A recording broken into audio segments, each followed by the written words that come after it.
One of these two teams will head to a place they've been seeking all season long. The Wind River Cougars and the Southeast Cyclones clash for a trip to War Memorial Stadium for a state football championship bid. Coming up, the Porter's Tailgate Show live on the County 10 YouTube page and 105.1 Jack FM. We'll preview today's game, catch up with the Wind River Cougar athletic teams, and have a pregame interview with Cougar head coach Rod Frederick. Now to Leroy Center Field in Pavilion, here's Wyatt Barichka. And a good afternoon here as we are at Leroy Center Field for the Class 1A 9-man semifinal matchup between the Wind River Cougars and the Southeast Cyclones from Yoder, Wyoming. A long trip for them, but good afternoon, folks. Wyatt Barichka here bringing you the live play-by-play of this contest on YouTube and Facebook, as well as 105.1 Jack FM. Want to remind you folks again, we cannot provide a video stream of this contest because of the rights being sold. Rules with the WHSAA and an out-of-state company, so unfortunately we can't do that. So we're going to make it up with some scoreboards tonight. We got a live count clock on that. We got updates as well that we're going to be getting from John Gabrielson throughout this football broadcast. John's going to have a busy day as he's got women's basketball tonight, who is having the Lady Rustlers play at home. They have a tournament going on. If you are a member of the tribe and have a tribal ID, I believe you get in for free if I'm not mistaken in that one, but come to this game first if you're around Pavilion. If you're just tuning in live, make sure you stick around and then head to the CDBC game because that don't start until 7 o'clock in this one. This is the Porter's Tailgate Show. It's brought to you by Porter's Mountain View Supply, as they are a proud sponsor of Fremont County Athletics. It's your one-stop shop for grills, spas, stoves, pellets, and more. Porter's is a proud supporter of Fremont County Athletics. This stream is also powered by Perfect Power Electric and Lander. It supports our athletes on and off the field. Give Perfect Power a call today for all of your electrical needs. That is 307-332-7184. We're also broadcasting to the Torrington radio station, KERM, is we're helping them out as they're in Torrington. So thanks to some shuffling around the schedules, this one being one of those games that was originally scheduled for Saturday at 1 o'clock. It got moved to today at 2. We're about 40 minutes away from kickoff. We have plenty of stuff going to be in this Porter's Tailgate Show. We got interviews from 3 of the seniors on the Wind River Cougars: Rowdy Shear, Cooper Frederick, Chris Burke. We also caught up with head coach Rod Frederick, the father of Cooper Frederick, who, you know, these two teams from a season ago matched up against each other. We'll talk a little bit about the history of these two teams. Not much between these two teams. Cougars, well, just mentioned they have won the last 2. They would hope to make it 3, as it's a big one for Wind River. The Cougars currently are looking for the 3rd time as a charm with the semifinals. They have fallen in the last 2. Both of those did go against Shoshone on the road. This time the Cougars get that number 1 seed, and they have home field advantage, in Southeast now has to make the long trip over to Cougar Town. We'll step aside for our first time out. When we come back, we are going to preview this matchup and the history between these two teams. This is Fremont County Football on the County 10 Sports Network. Mountain View Supply, your local experts in fire and water. We got everything you need for new installs to accessories, and don't forget our great selection of stoves, grills, and spas. We've been serving Wyoming for over 40 years, so you know you can trust us for quality products and expert service. Visit portersmbs.com or stop by our Riverton or Casper locations today. Porter's Mountain View Supply, located on 750 East Sunset Drive in Riverton.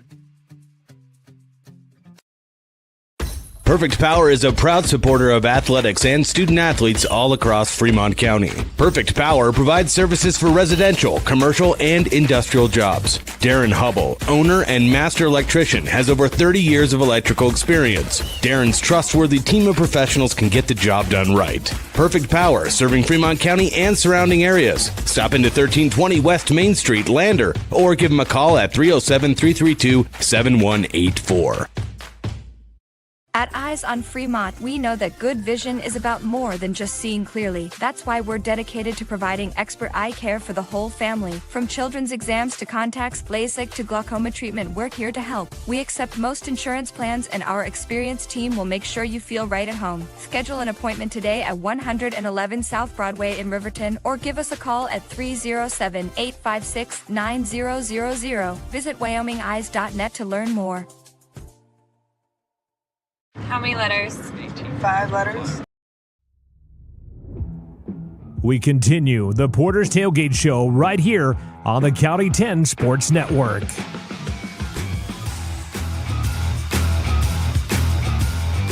This is the Porter's Tailgate Show. It's brought to you by Porter's Mountain View Supply in Riverton in Casper. Also, a big thanks to our replay sponsor this season. Unfortunately, we're not going to give them replays tonight, but we'll give them keys to the game. Myers Gambles on Main Street is a proud supporter of Fremont County Athletics. They always have winning deals. Remember, delivery is always free within 30 miles of the store. That does include the town of Riverton. Turn around, shop in town. Again, delivers to the city of Riverton.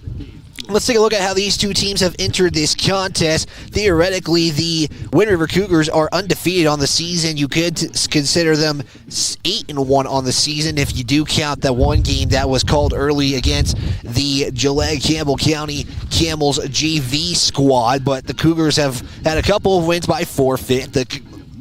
And also, the Cougars have won every game they've played since the start of this season. They last week defeated Lusk in the first round of the playoffs with a final of 68-6. The Cougars were leading 54-6 going into the final 12 minutes. It became a running clock in the contest. Southeast overall is 7-2. They were 6-2 in the regular season. They defeated Riverside in the first round with a final of 50-20. The Southeast Cyclones have victories as well against Pine Bluffs, which is a statement win. The Linglefort Doggers, though, however, defeated Southeast by a point, which gives them the number 2 seed out of the East. The Cougars were undefeated in conference play. Even if they entered the final week and lost to Rocky Mountain, they would have all tiebreakers. That's how they became the number 1 seed. It's to be the 6th all-time meeting between these two squads. Southeast leads the series 3-2. They won the first 3. The Cougars have won the last 2. They first played in 2009 in the playoffs, where Southeast would get that win. Southeast currently 1-0 against the Cougars in postseason. It's an even up at one game apiece, actually, in the playoffs. I apologize. It does include a win last season, so it's actually 1-1 in the postseason. Wind River won last season's contest in the quarterfinals with a final of 46-38. In that contest, Cooper Frederick would run 61 times for 534 yards. So if this game kind of sparks a memory, that's one of those reasons is the Cougars pulled one off against Southeast. It was a competitive one, but when you have a player like Cooper Frederick that you can rely on the ground game, that you can do a lot of things in the contest. Big thanks again as well to all of our sponsors. If you're tuning in on YouTube and Facebook, feel free to chime in on the chat tonight. We would love to see what you guys have. We want to give shout-outs to you guys as well in the contest. So if you're watching from Yoder, Wyoming, if you're watching from around the state of Wyoming, let us know where you're watching from. Leave a comment, like I said, and we'll just have fun tonight, or fun this afternoon on this contest. We're going to step aside for our first time out. We're about 34 minutes away from kickoff. We have some interviews with 3 seniors and the head coach. We got to get through all of those. This is Wind River Cougar football in the Class 1A 9-man semifinals on the County 10 Sports Network.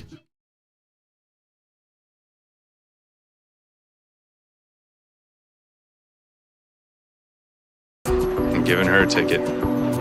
It just might have saved her life. Myers Gambles is your one-stop shop for furniture, mattresses, and appliances in Lander, Wyoming. We have an unbeatable selection of furniture for your living room, bedroom, and dining room. Plus, we have the latest trends in home furnishings. Our mattresses are comfortable and affordable, and our appliances are built to last. Whether you're looking for a new TV, sofa, or refrigerator, we have the perfect finish, style, and function for your home. Visit us at 420 Main Street in Lander, or check out our website, landergambles.com. Today. Get ready to explore Wyoming's stunning parks at Fremont Motors during the Open Road Sales Event. We're giving away a complimentary Wyoming State Parks pass with every vehicle sold, so you can get out and explore our beautiful state behind the wheel of a brand new vehicle. Plus, all Fremont vehicles come backed by Fremont Care, so you'll be covered no matter what the open road has in store. Visit Fremont Chevrolet GMC in Riverton or shop online anytime at FremontMotors.com and start your Wyoming adventure today. See Allison at lunch today? I'm gonna text her. I'm gonna text Allison. Hey, hold up, Matt's calling me. Hey, we got the food and we're on our way right now. Hey, who's coming, bro?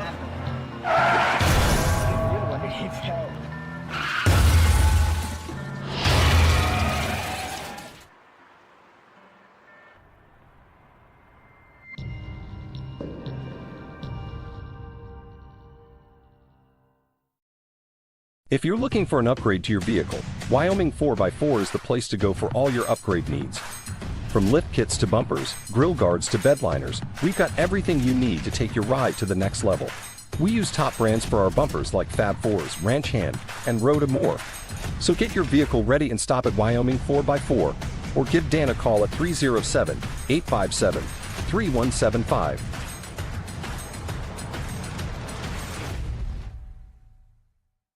Wyoming Catholic College is a unique institution that offers an immersion in the Western tradition, the beauty and challenges of the wilderness, and the treasures of the Catholic spiritual heritage.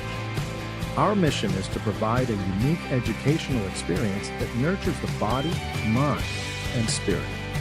We are proud of our alumni success stories and the learning opportunities we offer through our academic outreach programs. Come and explore our campus in Lander, Wyoming. Make your home improvement projects a breeze with Sutherland's. This is the Porter's Tailgate Show. It's brought to you by Porter's Mountain View Supply. Before we get into our interviews, so we're going to kind of go back to back on some of these interviews. I do have John Gabrielson at studio for this one. Big thanks to John Gabrielson tonight for helping us with some studio updates. So, John, what do you got going for us? Thank you. I had a couple of games already going on right now. They're both in the 2A division involving Bridger Valley teams, in fact. Number 2 from the West, Lyman at number 1, Bighorn. According to mylocalradio.com, the Eagles get on the board first. 6:16 left here in the first quarter. Clock ticking once again. No one on the scoreboard yet. 2 back set along with Bradshaw. Handoff, and looks like kept by the Eagles. Touchdown lineman Sam Gregory on the rushing keeper. Bighorn, though, would score twice and again one more time in the final minute of the first half. 39.4 left in the first half. Heerman in the backfield with Barney. Heerman moves towards slot, empty backfield. Barney rolls towards his right, trying to find someone open, throws on the run, caught in the end zone and held on. Touchdown, Bighorn. 21-6 Bighorn at the half of that ball game. On the other side of the 2A equation, Mountain View and Torrington kicking off at 1 o'clock. Torrington went right down the field and they scored first. Second goal from about the 2. Now they want to go quick. A quick I formation as Hager will get to keep it himself, but he's pushed back. Did he get there? Yes, he did. Touchdown. Hager with a little 2-yard keeper off the left guard. They'll call that in for the touchdown. PAT was no good. Torrington leading 6-0. A smattering of other 2 o'clock kickoffs. Of course, DuBois at number 1 Snake River. Encampment is at Burlington. Both of the 6-man games kicking off at 2. Other games going on later tonight. Buffalo is at Star Valley. Evanston at Cody. Thunder Basin at Sheridan. Saturday games, Big Piney at Lingle tomorrow at 1. Natrona is at Cheyenne East at 1 o'clock. That's your scoreboard update as we have it. Wyatt, back to you at Leroy Center Field. Thanks to John Gabrielson for the updates. He'll be providing updates for us throughout this broadcast as well. And so with that, we are going to get into the interviews right now. I caught up with Rowdy Shear, Chris Burke, and Cooper Frederick. We're going to start with Rowdy Shear on the County 10 Sports Network. Rowdy Shear, senior at Wind River High School, and, Rowdy, just kind of reflect on the season so far. It's been pretty much all wins, but how's the morale with the team been? I think just our love for each other has grown and allows us to play how we play. Talk about just this team in general. You said you love them, but kind of go a little bit more in depth with this team and how it's been to play with them this year, especially, you know, having a couple of rough starts, just getting games scheduled and playing them. I think just in that first week, a lot of us got beat up, and it brought a lot of us more together, and just that chemistry helped out a bunch. You know, when we last covered Wind River was against Big Piney, you know, a tough game early on. How much has the confidence built since, you know, the season started? Because it feels like you guys just have the most confidence I've seen with a football team. Oh, yeah, our confidence is on 100 right now. We're just so pumped for this season. You know, what's been the message this week with the coach, you know, especially with a lot on the line in this one, you know, and I won't say anything knocking on wood, but just kind of what's been the message this week from head coach? They haven't really been hit, so when they see how we hit, I think they'll be shocked. You know, kind of go prep for yourself. Like, how did you kind of prepare for every game, just personally? Like, is there any like pregame stuff that you do, pregame meal? Like, kind of take us through your pregame. I don't say I really have one. I just go out there and do it. Okay, last question here. What are you looking forward to this Friday against Southeast? Just kind of what do you hope to accomplish? Oh, man, the scoreboard. Be up, running clock on them. Rowdy Shear, senior for the Wind River Cougars, and you know this team has a ton of confidence, and you know they've showed it, but they got to continue to show it here on the semifinal contest here on the home field. Again, if you're around Pavilion, make sure you come around and support the teams. You got Southeast here as well. Good crowd from Southeast making their way here to Wind River High School in this one. You do want to make sure we get through all of these interviews right now, so I caught up with Chris Berg next. He's the quarterback, but he also gets a little bit of some tight end position this recent season. I talked about that with him. Here's that interview. Chris Berg, senior at Wind River High School. And Chris, first off, just how have things gone for you this season? It's been a lot of wins and a lot of confidence. I mean, great. I couldn't ask for a better season so far, until we win the chip. But it's gone awesome. I love my teammates. It's super fun. Where do you get this confidence? I mean, it's just kind of crazy. I mean, you guys it feels like since Big Piney, you guys just have the utmost confidence. How do you guys keep that momentum and keep that confidence? Well, I mean, just after Big Piney, that I don't know. We just have a lot of big playmakers. When you see Coob, Braden, Joaquin, Rowdy, me, any of us, Aiden, make a big play like that, it just lights you up. You couldn't ask for anything better. I asked Coop this question because he kind of essentially plays two positions on offense, and it seems like you do that now. You play quarterback, and you kind of lined up in that tight end spot, I guess, in 9-man. What is it like to have that kind of transition? Because you didn't do that at all last year, if I'm not mistaken. No, I mean, last year I played a little bit of wide receiver, but, yeah, I've never played on the line like that before, so it was really new. It was weird to get used to. It was hard to get used to at first, but after that, I mean, after 1 or 2 games, it's second nature now. It's pretty fun to play. I know it's only Wednesday, but what's kind of been the message and the message this week heading into the semifinals? I mean, you heard Rowdy and probably Coop say it. We're just going to come out and hit.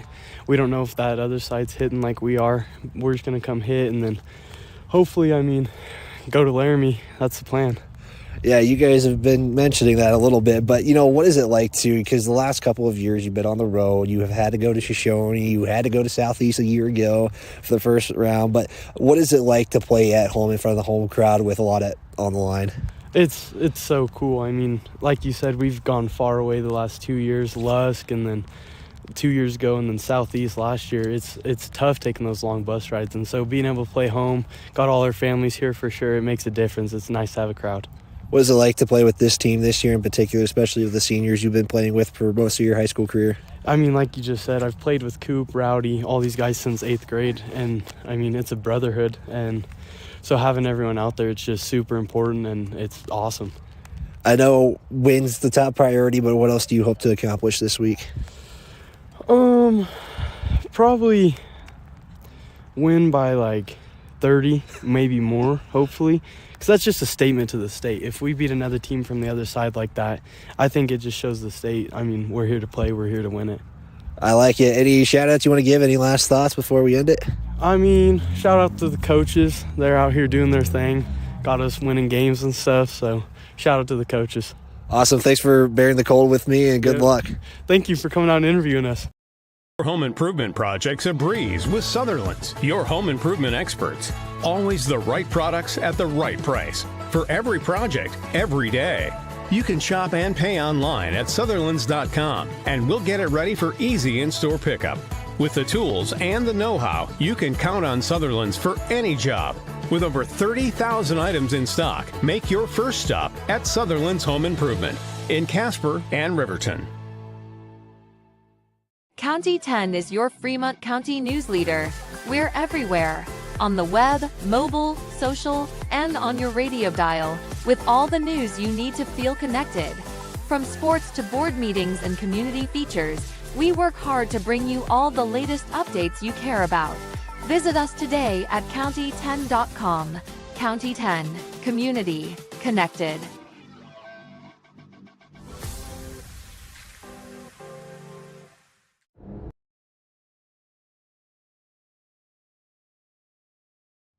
We continue our Porter's Tailgate Show. Again, a big thanks to Rowdy Shear and Chris Burke for taking some time out of their practice, and they did it at the end of the practice when it started getting cold here at Leroy Center Field, but a big thanks to them. I do have two more interviews. We got Cooper Frederick and Rod Frederick, the head coach of the Wind River Cougars. So we're going to start with Cooper Frederick, and here's that interview right now.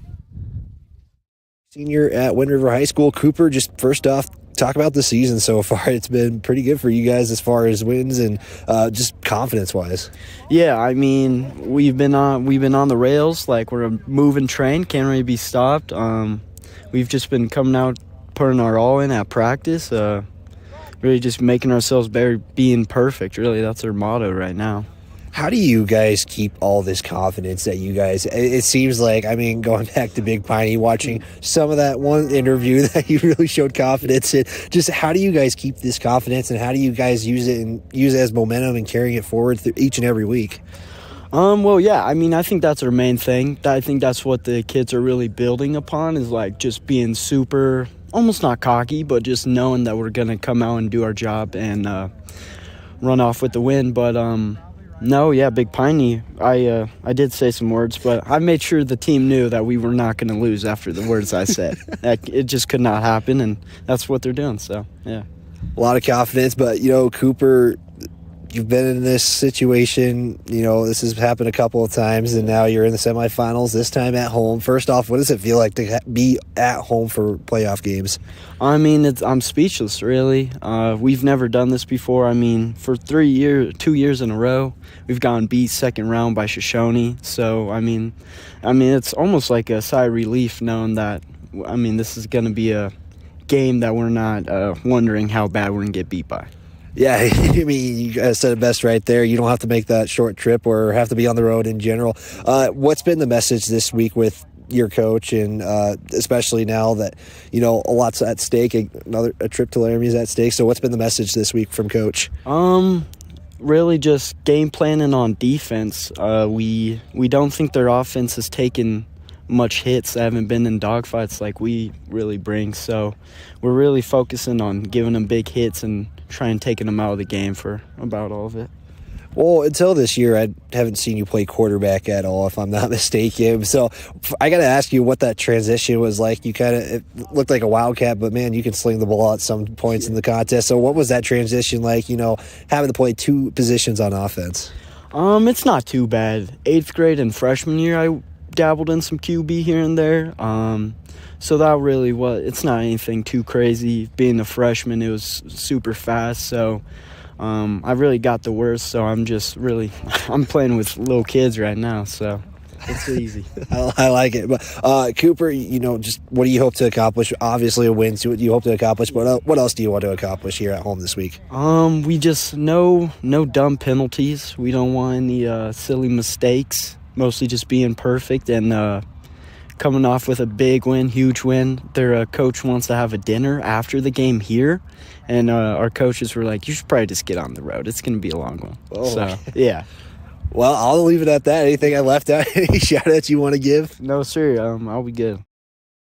Cooper Frederick, who you can hear the confidence that he has with this football team, and this team has had confidence in they're going to look to carry that over into this contest. We're about 18 minutes away from kickoff. We do have an interview with head coach Rod Frederick, but before that, we're going to step aside from a timeout here as we continue our Porter's Tailgate Show. It's Wind River Football on the County 10 Sports Network.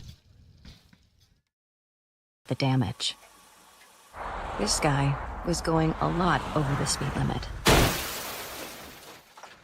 Look at the damage. This guy was going a little over the speed limit. Look at the damage.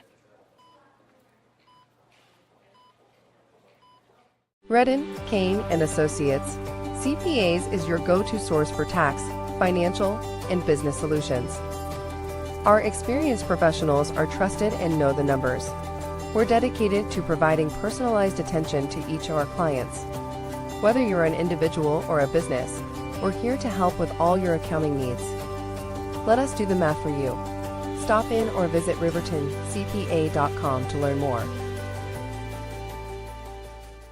Elevate Rehab's founding principle on you is evident from your first visit to the last. Our practice model ensures treatment as you deserve, a private one-on-one session with a licensed therapist the entire visit, every visit. All therapists hold advanced credentialing, including 2 certified hand therapists, an orthopedic clinical specialist, an MDT therapist, as well as pelvic floor and pregnancy rehab offerings. With over 100 years of combined experience between our 7 clinicians, Elevate is your ticket to health. Find us in Lander, DuBois, and visit our website or Facebook page. Choose Elevate Rehab to elevate your outcomes.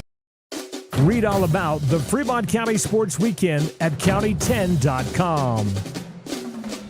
About 16 minutes away from kickoff, 6:48 to be exact, as we are live at Wind River High School. A little bit windy, but not as bad as it was. The flag's blowing hard, though, but up here it's pretty good for us. But yes, if you hear wind throughout this contest, that is why, as we're on top of the press box here at Wind River High School. We do have one more interview we got to get to. It's Rod Frederick, who is the head coach. We kind of reflected on the season so far up to this point and what he hopes to accomplish this week and what it takes to kind of get over that hump. Again, the Cougars are entering their 3rd straight semifinal appearance. They are 0-2.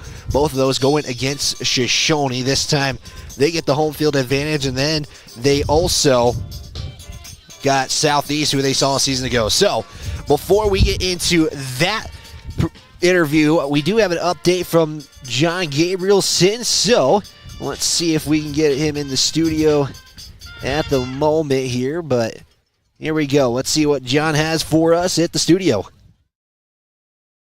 As we creep closer to the Cougars and the Cyclones, get you up to date in the 2A ranks. Torrington in the middle of the second quarter has a 2-score lead on Mountain View. The Blazers up 13-0 on the Buffaloes, while Bighorn has extended their lead at home against Lyman, 28-6. Bighorn right now looking like a lot of maroon in the championships between Bighorn and Torrington, both with leads in their respective games. Other kickoffs coming up at 2 o'clock, including DuBois at Snake River. Wyatt, I'll keep you up to date from the Jack FM studios. Send it back to you now at Leroy Center Field.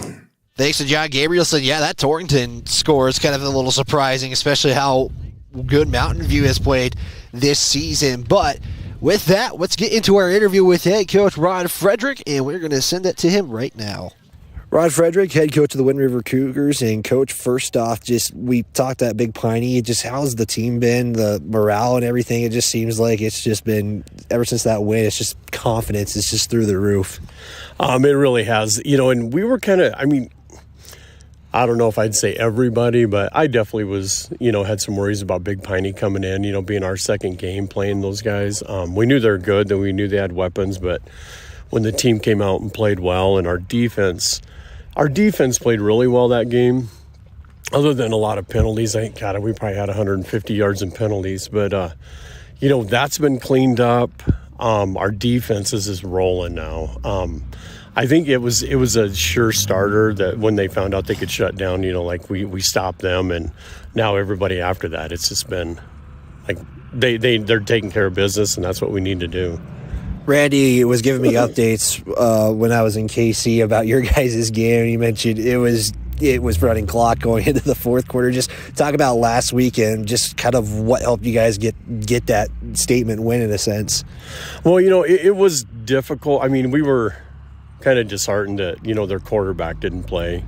That Smith kid, he's a good kid, but, in all reality, it's him playing is not going to make a 60-point difference. But the kids came out. We were worried about the cold, how they were going to come out and react to it, because we haven't played in really cold weather, and with the snow on the ground, it was chilly. But they came out, man, they were fired up. They were hitting people, and those are probably some of the best hits I've seen in a high school game in, 10, 15 years. What is it like you kind of alluded a little bit with the cold weather and, first real weather condition football game. You guys had the sun and shining, clouds are chirping, birds are chirping in a sense, but what was it like to really get into a cold game, and how did you prepare for that as a coach? Really, we just kind of were coming out every day. But the first 3 days were great. We were still in the 50s. And then a couple of days there, it started getting cold. But that's when the kids were like, oh, man, it's cold. But we came out. We ran through our same stuff. We did our normal routine. We might have quit a little bit early just because of it. But, we tried to keep everything the same. We let them out a little early, like I said. But to keep that just everything rolling the same that we have every week, that's, I think that really helped too. What is it like as a coach to be at home for the playoffs now?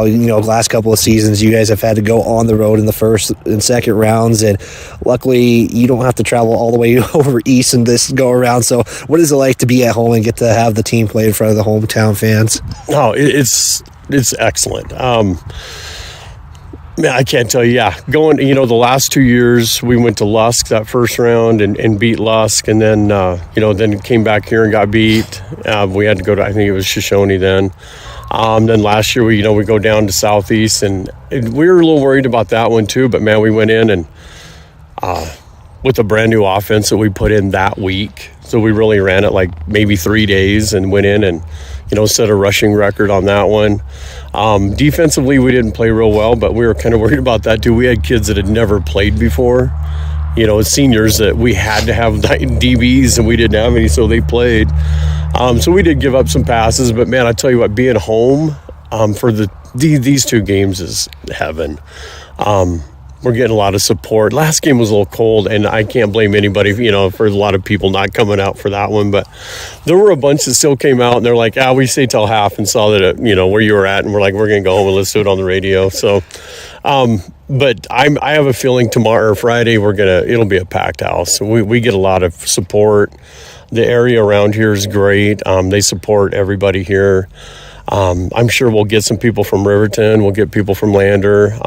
They'll be out. It'll be fun. It should be a packed house. Yeah, you guys are the only Fremont County team at home this week, so it's kind of, you get almost everybody that you can. But, taking on Southeast, you guys saw them in the quarterfinals last season, and, they're not an easy out there this go around. So what do you know about this team in particular? I was hearing some things that you were mentioning about Southeast. So what do you know about this team, and kind of what are you going to have a game plan going for that one? It's realistic, I guess. Offensively, we're going in with our same. We're not changing anything. The kids are running it well right now. All three of our different sets are running well. We'll see. We still have our stack. We'll probably, we'll run that a little bit. We'll run our spread. So I'm not really too worried offensively. I think we'll be fine there. We're just going to keep doing what we're doing. Defensively, we've changed up a little bit of stuff just because they've got a big quarterback. He's tall. He can throw it. The kid can spin the ball pretty good. But he's got great feet. So if he gets out of the pocket and, he can run. We just watched some game film on him last week, and he broke one for like 46 or 50 for a touchdown. So we're working on things where we corral him and try to keep him in bounds, or where we can, vice him, and we're playing a little better D on him. DBs this year, we feel way better. We got kids that have played all year now. So that part I'm feeling better about with their receivers, because they got some tall receivers. They got two tight ends that are really good. 88's their big kid. They throw to him a lot. They'll put him in the backfield and run him out. But our kids hit, and I think that's a big thing. when they come here and play, it's a whole new ball game. So it'll be a little different than last year for sure. What's been your message this week? I know we're talking on Wednesday, but what's kind of been your message to the team this week, especially with a lot on the line? Mainly just staying focused. Because the kids, it's hard right now too. Because the kids are feeling it, and you know how they are. The level that they're playing at, and where the feeling that they have that they're unstoppable. But it's really one of those trying to bring them back down, and we're like, you know what, this is what could happen. We got one more game, and if we don't play well here, we're done.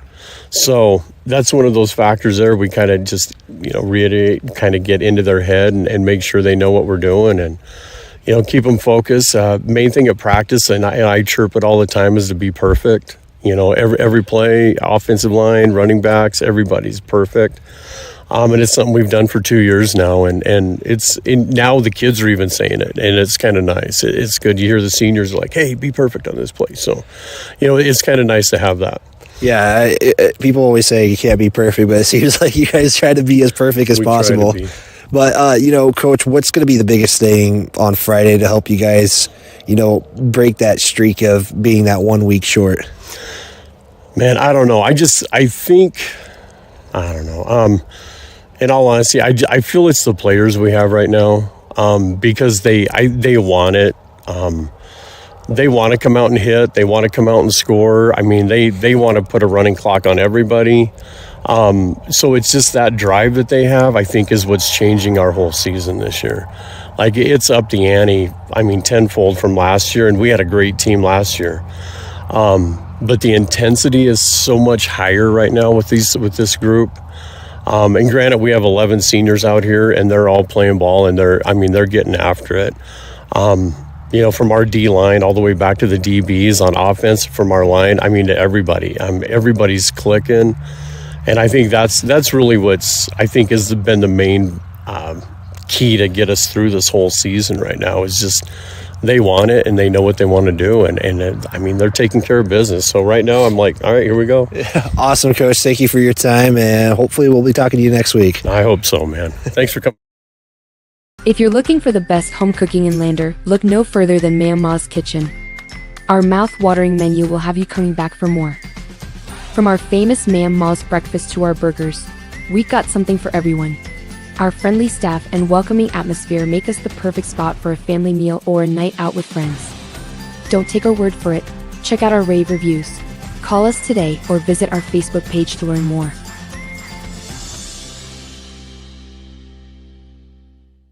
I'm John Shade, your Edward Jones financial advisor. Financial investments are very important, but so are the investments of time, patience, and encouragement of our young athletes from their coaches, teachers, and mentors. That's why Edward Jones is a proud sponsor of the Lander Tigers on KOVE. Call John Shade or stop by my office at 824 West Main Street for all your investment needs. Edward Jones, making sense of investing. Member SIPC.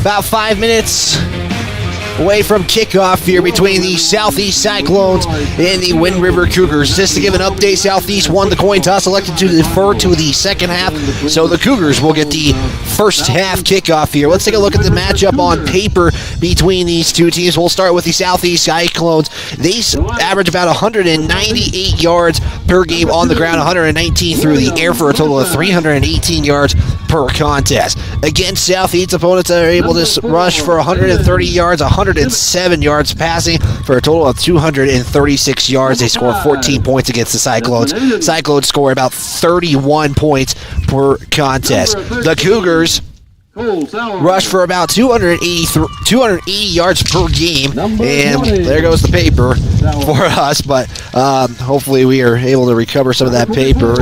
had our Wind River Cougar stats here, but I think luckily we were able to find the Cougar stats. So wind already playing a factor in the broadcasting portion of this contest. The Cougars are able to throw for about 127 yards per night on the ground. The Cougars score about 47 points per game. Against the Cougars, though, for opponents, they average about 108 yards rushing on the ground, 97 or 91 yards through the air for just about 200 yards per contest. Opponents are able to score about 13 points per game as the Cougars get set to come out of the field. They got some of the colored smoke coming out.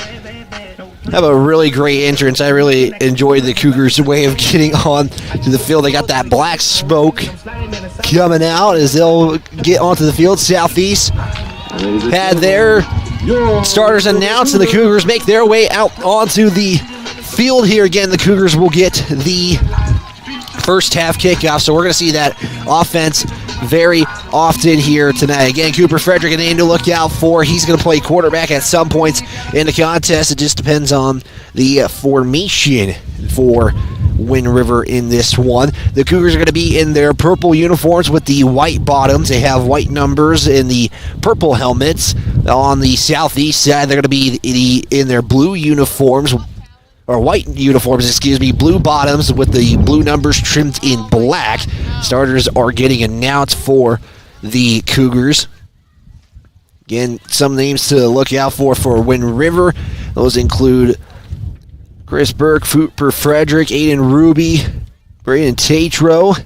We'll have plenty of names shouting out today for the Cyclones. Some names to look out for. Their quarterback, Aiden Desmond, who will be kind of their main ball carrier. Southeast has a lot of rushers in this one. Another name, TJ Moats, number 88. He is a tall player. He's got some height and he's got some muscle on him, and he's going to be really a power back who goes down, up and down the field. Also, Chase Sawyer and Cole Sawyer, the receivers. Those are a couple of names to look out for, but TJ Moats, rushing and receiving, can be an impactful player.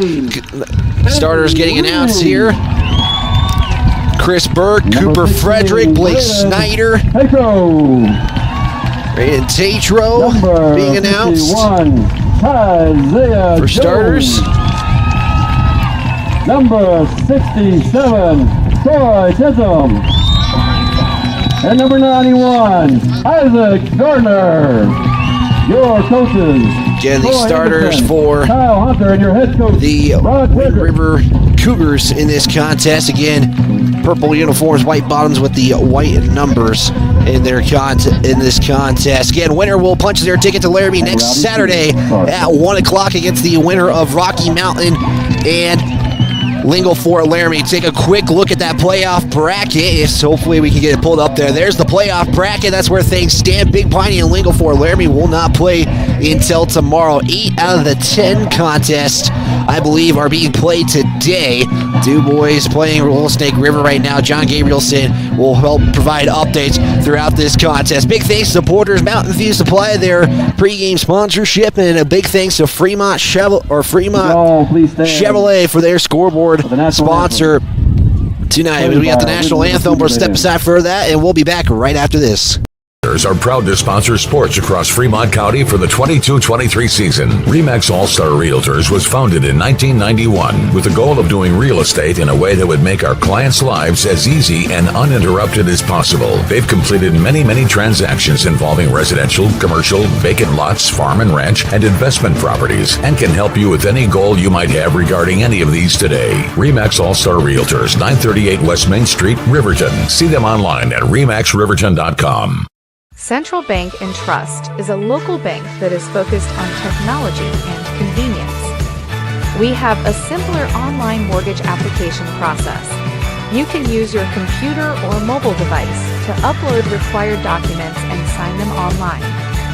We have a variety of personal and business banking services. Stop in or visit centralbanktrust.com. We live here. We work here.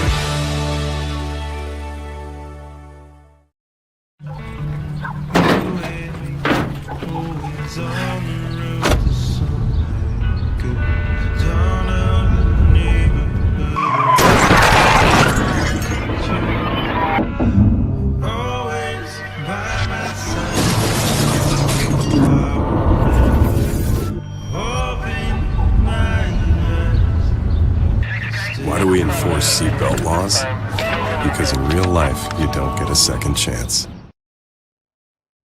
We are back on the County 10 Sports Network as we get set for the semifinal matchup between Wind River and Southeast. Again, plenty of action happening early afternoon here. Again, want to remind you folks on the radio side, KOVE will have the Cowboys tonight at 6 o'clock. You can stream that on KOVE 1330 AM and 107.7 FM.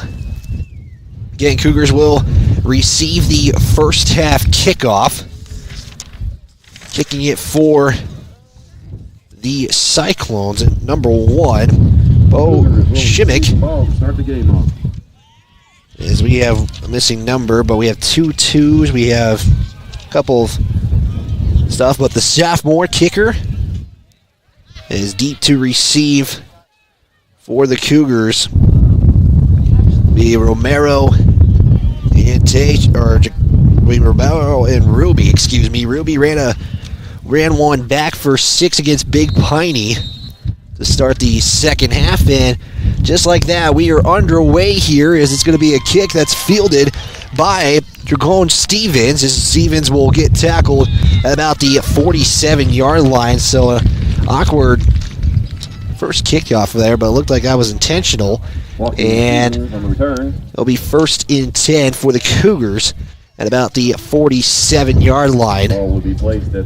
So plenty of field position. You're looking at the field behind the scoreboard. They painted that during homecoming. It's the checkered end zones. The WR at midfield has kind of faded away here. Cougars will start in the heavy eye set. Tight end lined up to the right side. Actually, 2 tight end set for Chris Burke. He'll give it off to Cooper Frederick, right side. Tries to get up the middle. He does, and is going to get 8 on the carry. Second down and 2 to go. Cooper Frederick, again, that's going to be a name Cougar fans will probably hear quite a bit today. All placed at the 45, right hash for a second down. Cougars going right to left. Southeast going to go left to right here. Ball placed on the far hash. They'll probably line up. Same formation. 2 tight end set on each side of the formation. 3 back set. Cooper Frederick, the deep back in the offense. Burke under center.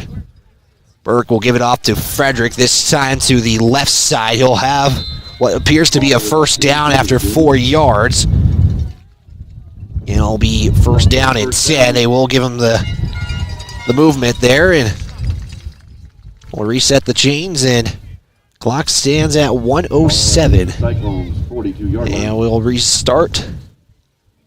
I'd like to mention that the goodies for this week are... If the clock will start on the scoreboard. There we go. Again, big thanks to Fremont Chevrolet. First and 10. They're already in Southeast territory at the 41. Ball placed on the right hash. 3 back set. Same formation. Burke going to keep it himself. Go right up the middle. Burke is still on his feet. He's going to be taken down at the 35. As Burke's going to get 6 on the carry. Surprised he stayed up for as long as he did for that kind of play right there. Kind of their version of the brotherly shove for the Philadelphia Eagles. 10:31 in counting. In this one, ball kind of now towards the middle between the hashes. Cougars just taking their time here. They'll go same formation. Again, Frederick the deep back. Burke under center.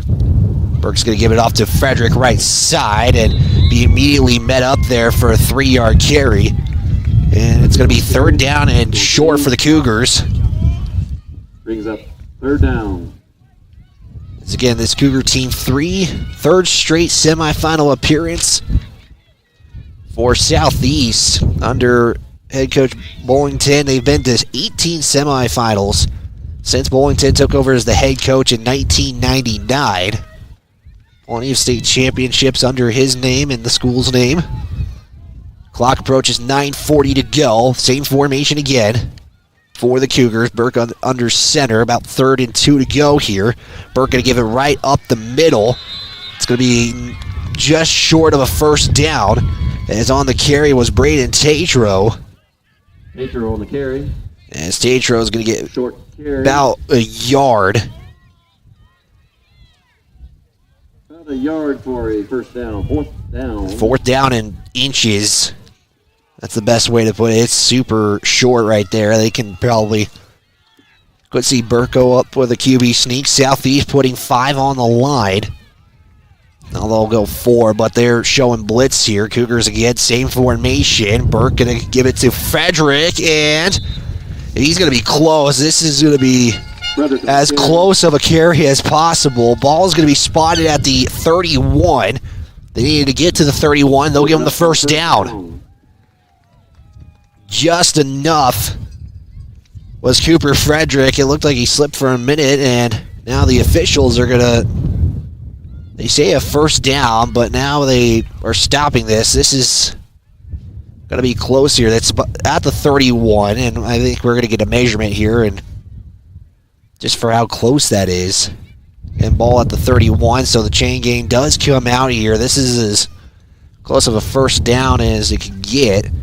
Clock is at 8:50, and the measurement coming in. Again, this was a 4th and inches call for the Cougars. They did elect to go for it as Rowdy Shears pointing for a first down, and they'll give them the first down. About half a football. That is as close as it gets to a first down. Clock is at 8:50. Cougars drive will continue to go. The chains will move in. The clock will start again. Cougars are already out of their huddle, and we are back in action. Same formation again. They're going to just keep that formation. It's worked so far. They have a first down. Burke handoff to Frederick. Has a man right in the middle to tackle him, and he's going to be getting a 4-yard carry as Cooper Frederick. Looks like a gain of about 5 yards. Give him second down. Second down and 6 to go. On the tackle with Matthew Chapman, the senior for Southeast. Second down and 6 to go here. Ball is spotted at the 27-yard line. Appreciate you tuning in, however you may be tuning in. We're on 105.1 Jack FM Riverton, as well as on YouTube and Facebook. Again, feel free to chime in on the chat here. Same formation for the Cougars. Handoff to Frederick, right side. It's going to be short of the first down. He's going to get at least 6, or about 5, actually. Frederick on the carry again. That will be the case, and they're going to be 3rd and short here. Frederick so far already first drive, 6 carries for 26 yards. His biggest carry was the first play of the game for 8. Hasn't gotten anything above 5 cents. 9th play of the drive here.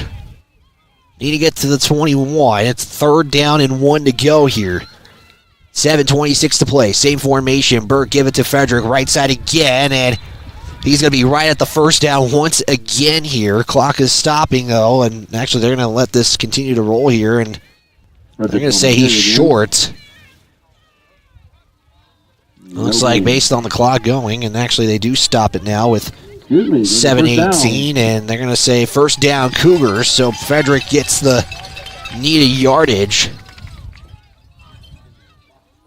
Right at the 21 again, so right where they need to get the line of gain. They've done it twice now, and we'll get this clock started again. And Cougars just kind of just going one formation. They've kind of gone to the right side more times than not. 10th play of the drive. Approaching the 7-minute mark in this quarter. It's going to be a keeper up the middle as Burke is going to get rustled down on the carry. Burke with a keeper. Burke is going to get maybe 7. That does appear to be the case. 7-yard gain on the play. As that's what the PA announcer says. Kind of going to have to go trusting him. Ball placed on the right hash. Again, Cougars going right to left. Second down and about 3 to go. Ball is at the 13-yard line. We are nearing the halfway point of this quarter. It's still the first drive of the contest. Second and a long 3. Same formation again for the Cougars. Frederick the deep back, Burke under center. Now they'll go to the left side. Cooper Frederick cuts back up the middle. He's going to get to the 10-yard line. We'll have a flag on the play. It is right now, as it stands, you'd have 4 yards. Flag on the play, though. It came from the white hat official. Cougars already backing up. White hat official continues to have a discussion. And we still await the call. Stevens comes into the ball game for the Cougars. And we have 3 officials meeting up. The side judge, the back judge, and the white hat official have all met up. They're still continuing discussing with 6:12 to go. Right now, Cooper Frederick would have a first down as he's at the 10-yard line. It would be a 4-yard carry if this stands.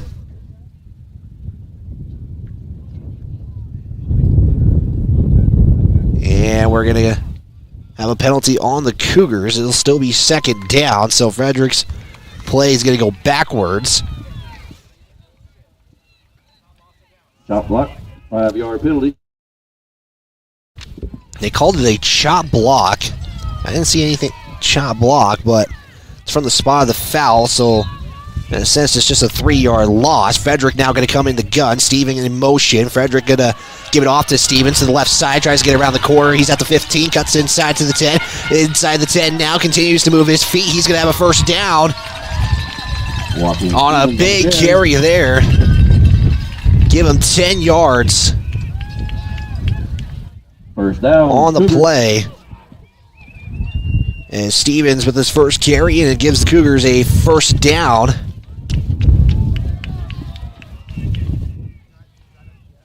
Ball placed on the James 7-yard line. Drop, first and goal. Now on the ball is on the left hash. It's about at the 8-yard line.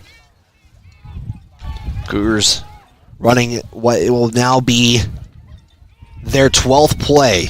Frederick, same formation. Stephen Wayne in motion. Frederick keeps himself up the middle and scores a touchdown. Touchdown Cougars, 8 yards out on a Cooper Frederick keeper. And the Cougars taking early 6-0 lead with the point after to come. Frederick, that's the formation that we didn't see from the Cougars before until this season. As it stands, Cougars normally go for 2. That will appear to be the case. 6-0 on the Fremont Chevrolet scoreboard with 5:28 to go in the contest. That was just the first drive of the game. Cougars will go for 2. Frederick in the gun. Stevens will motion left to right. He will give it off to Stevens right side. As Frederick, he's in for 2. And the Cougars will take an 8-0 lead. As we finally see the Cougars put points up, but they took plenty of time off the clock. 8-0 on the Fremont Chevrolet scoreboard. We're back right after this on the County 10 Sports Network.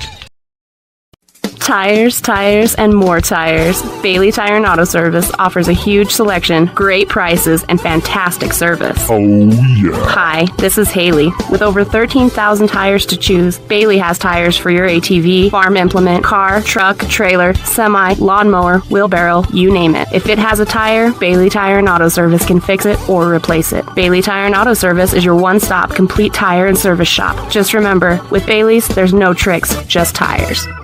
Baldwin Creek Rental Service in Lander.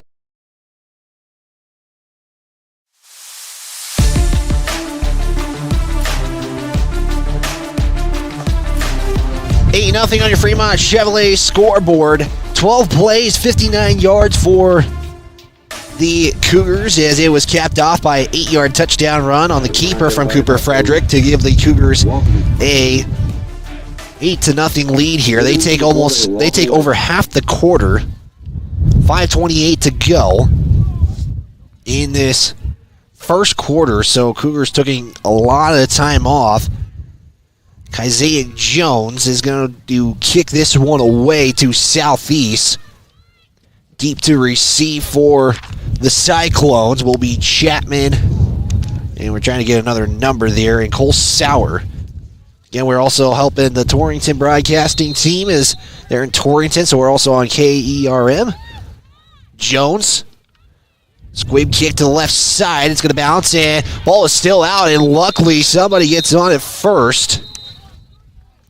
As we get a couple of numbers on this roster who don't have a name for, so we'll try our best, but Southeast does recover the football.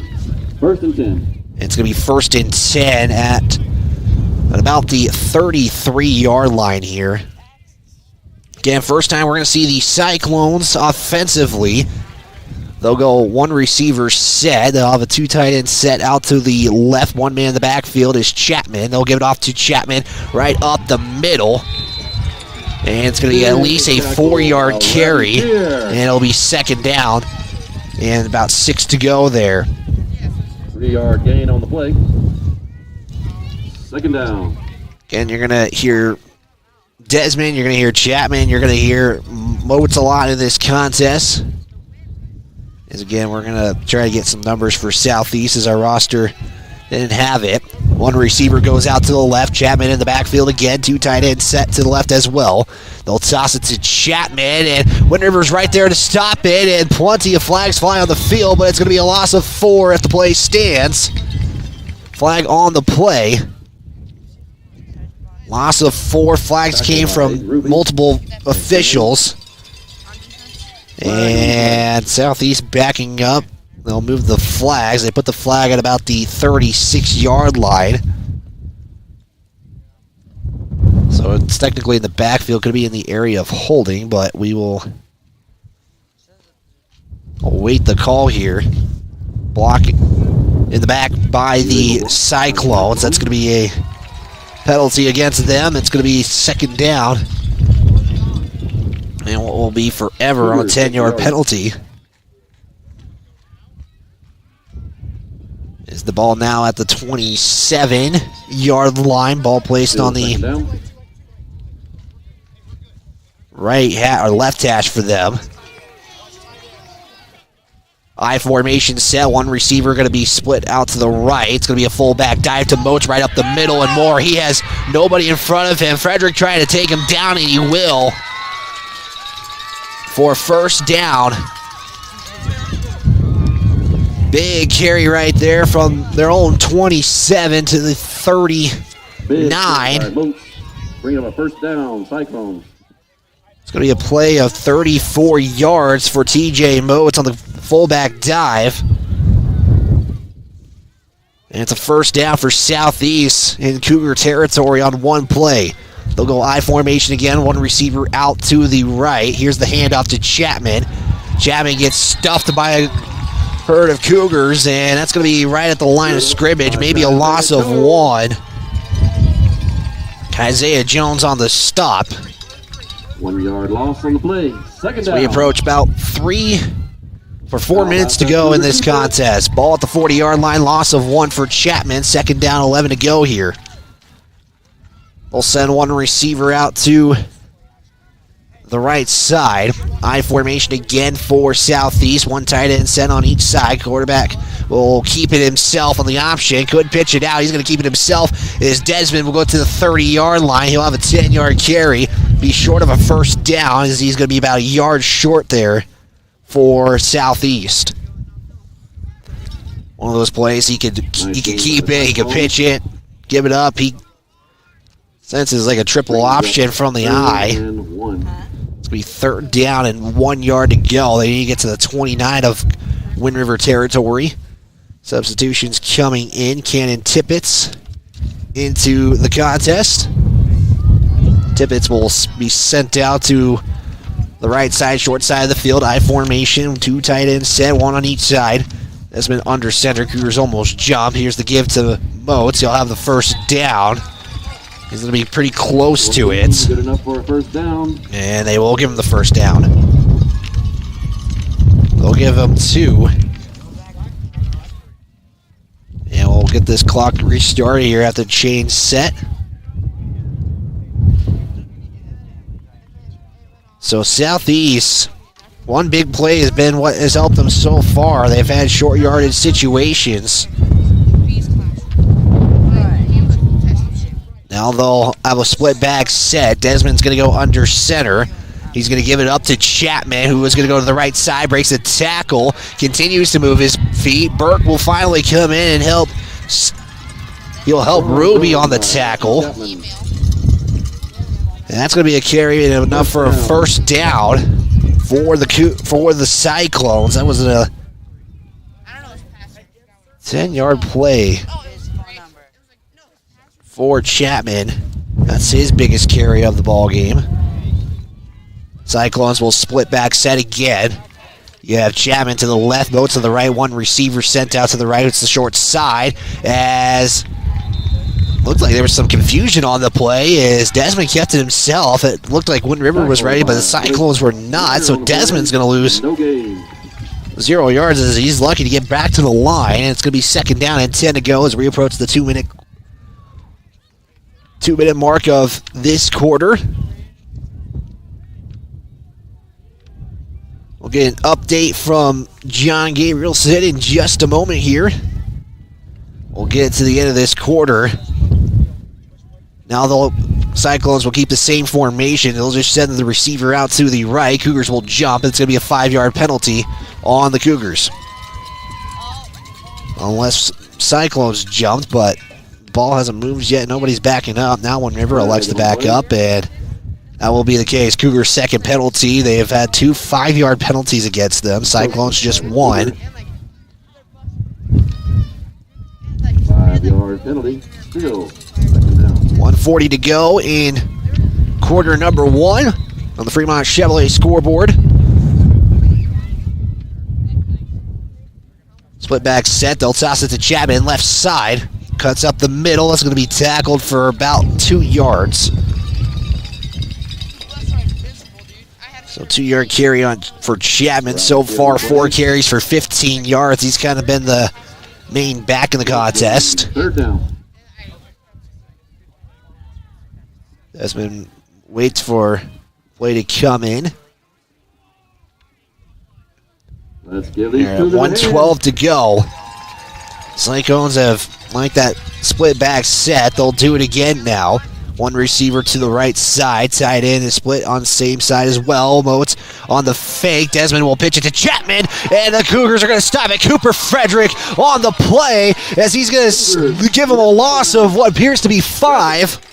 Takes him down. Looked like Desmond, he delayed the pitch, thought about faking the pitch and then giving it up. They're going to give him a loss of 3 officially, as the ball is going to be spotted at the 14-yard line. Final play appears to be, as that was just, looked like Desmond hesitated for just enough of Cooper Frederick to make the play. He's pitched it to Chapman.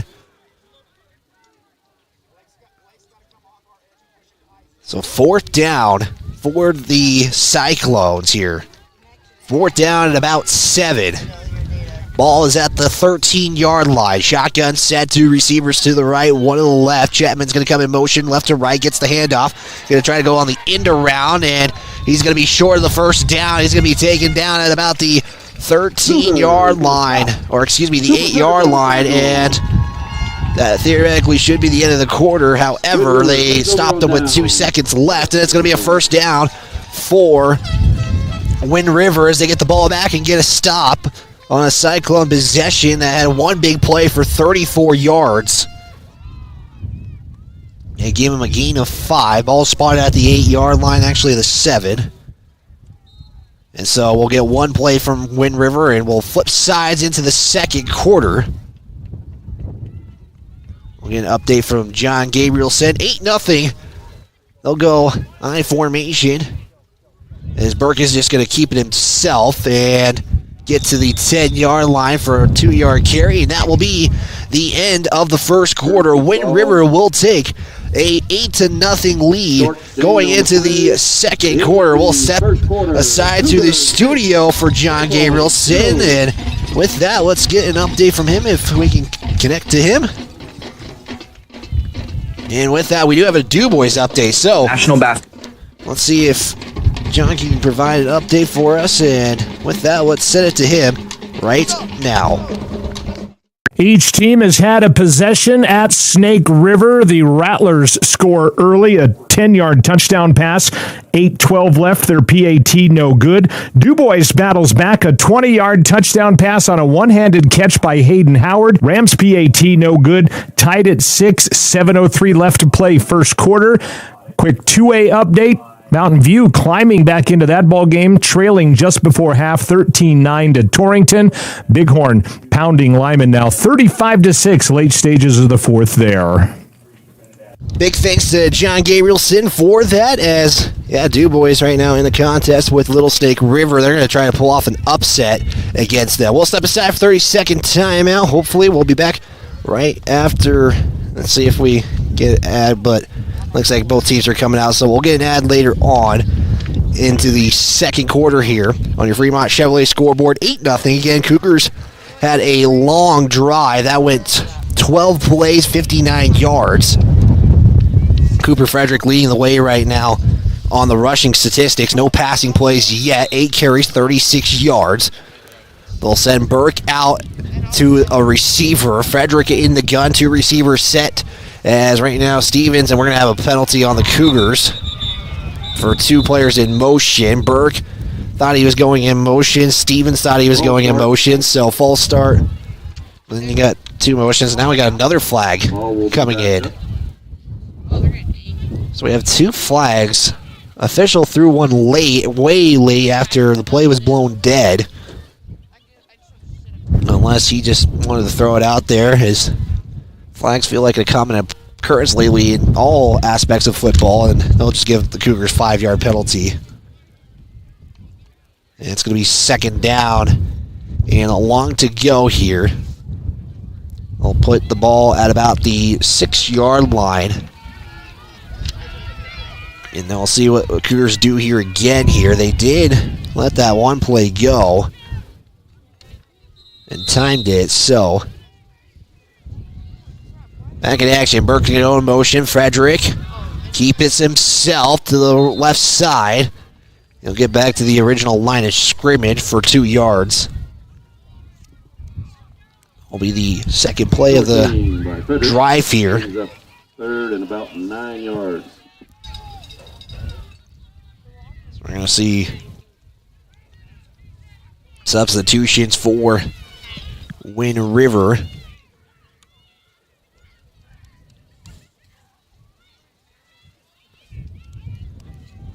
$11:17 to go here. If you're tuned in on 105.1 Jack FM, thanks for tuning in.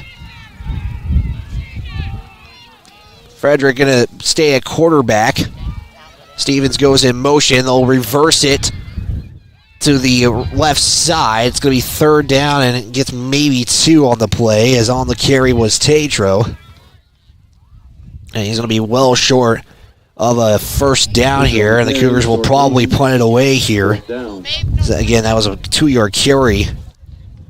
It's going to be 4th down, the ball at the 11-yard line, and Frederick and Burke will come off, so the punt team will come on. Did get the number. It's number 24. The Cyclones is Chase Sawyer.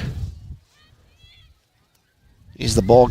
He's the player. One of the players that wasn't on our roster, and he's need to receive as Isaiah Jones fumbles the snap, and he will have a spiral punt. It is going to be fielded by Coxbill, and he's going to be tackled at about the 22-yard line. Heads up play by him gives the Southeast Cyclones tremendous field position. The snap didn't help either, but the fact that Coxbill was right there and he caught it and ran with it, got to the 22-yard line. Heads up play by him. Southeast in great field position, a chance to tie things up on this drive. Southeast did go for it on 4th down, as Southeast ran 10 plays last drive, resulted in being short. They'll send a split back set. Sawyer to the left side of the formation. Desmond under center. They'll give it off to Moats to the middle. And he'll get 5. Second down and 5 to go. Moats right now just 3 carries. He has 41 yards though. He had that one big carry for 34 yards on the play, on that second play of the drive for Southeast. 9:45. Southeast liking that split back set. Sawyer split out to the left side as Desmond loses the football. Now keeps it himself, goes up the middle. He'll have a first down and more. First down and goal on a big carry for 7 yards. That looked like a bad snap, and Desmond keeps the ball. Had to do something with nothing there. It was busted to play for a while. But Desmond, nice job to make something out of nothing there. Tippett comes in for Sawyer. Neither team has passed yet. I wonder if wind has played a factor in this contest and the game plan. Tippett sent out to the left side.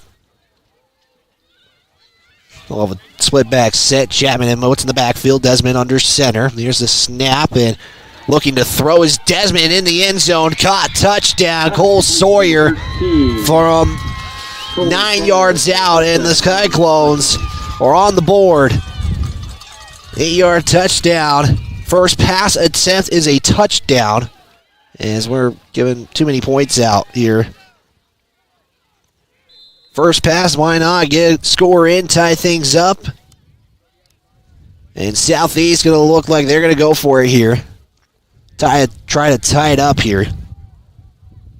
And we had to get our clock to where it needed to be. 8:53 on the score. That was 3 plays for the Cyclones, courtesy of multiple factors. One receiver out to the right. They'll give it off to Moats up the middle. He's going to get in for 2. 8-all on the Fremont Chevrolet scoreboard as Cyclones tie it up. 3 plays into the end zone. We'll step aside, back right after this.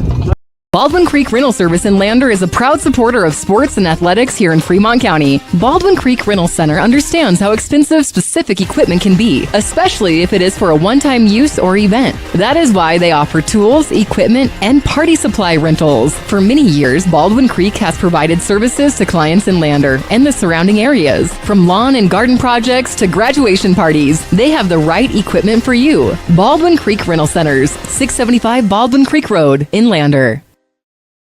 Northside Auto Body Shop in Lander is proud to support sports and student athletes for the 22-23 season. Northside Auto Body is a staple in the Lander community and is primarily engaged in automotive body, paint, and interior repair and maintenance. If you hit a deer or have a vehicle accident, Northside will get your repairs handled and accept all forms of insurance. Javi and the crew got you covered at Northside Auto Body Shop, 323 North 2nd Street, Lander. Back here on the County 10 Sports Network, we're going to get an update from John Gabrielson here in just a moment as we have an update at DuBois as they are in Baggs, Wyoming, almost at the border of Colorado. 8-all on the Fremont Chevrolet scoreboard. Southeast took 3 plays into the end zone. 3 plays, 22 yards, courtesy of a 9-yard touchdown pass from Desmond to Cole Sawyers. We got a couple of Sawyers on the team, so we want to make sure we can get that right there. Tied at 8 apiece, 8:53 to go. If you're tuned in on 105.1 Jack FM, thanks for tuning in. If you're also tuned in on our YouTube and Facebook page, feel free to chime in on the chat. Give you a shout as we're waiting for a whistle, I think, to be blown. Southeast is an interesting lineup here. They have 5 together. Now they'll split up here, and they're just going to hurry it up here. A little botch kick. It's going to be fielded by Stevens as he's going to go to the right side up the middle, or left side up the middle, and he'll have a return for about 11 yards, taken down at the 42-yard line. 1st and 10. Let's send it to John Gabrielson now for an update. 1st and 10. Played a quarter in Baggs. The number 1 ranked Rattlers up 19-14. DuBois got a one-handed touchdown catch from Jonah Ord on 20 yards by Hayden Howard. They would also get a 5-yard touchdown run by Wyatt Tremblay. 19-13 Snake River after 1. DuBois with the football. Wyatt, back to you. Thanks, John. DuBois just trying to keep pace with them, trying to stay within range in that contest. Again, Old Snake River, 29 wins in a row. Stevens going to go motion right to left. Frederick in the gun, fakes the give, can keep it himself, goes to the left side, tries to find a hole and more. He's going to be having a 1st down and more for 15 yards. For about a 14-yard gain on the They're going to give him 14 officially, but either way, you'll take that if you're Wind River. It's going to be a 1st down for the Cougars already in Southeast territory, as they like to keep Frederick in the gun when he's going to be lined up as quarterback. Burka's also a quarterback, so like I said, 2 quarterbacks. It just depends on the scenario. Frederick going to stay as the quarterback. They'll send a couple of receivers out to each side. Burke going to line up as a tight end to the left side. Stevens will come in motion left to right. Cooper keeps it himself. Will go to the right side. Be taken down at the 40, or excuse me, the 39-yard line. He's going to have a gain of 4 on the play. Frederick keeping himself 11 carries for 56 yards. Just the second play of this drive.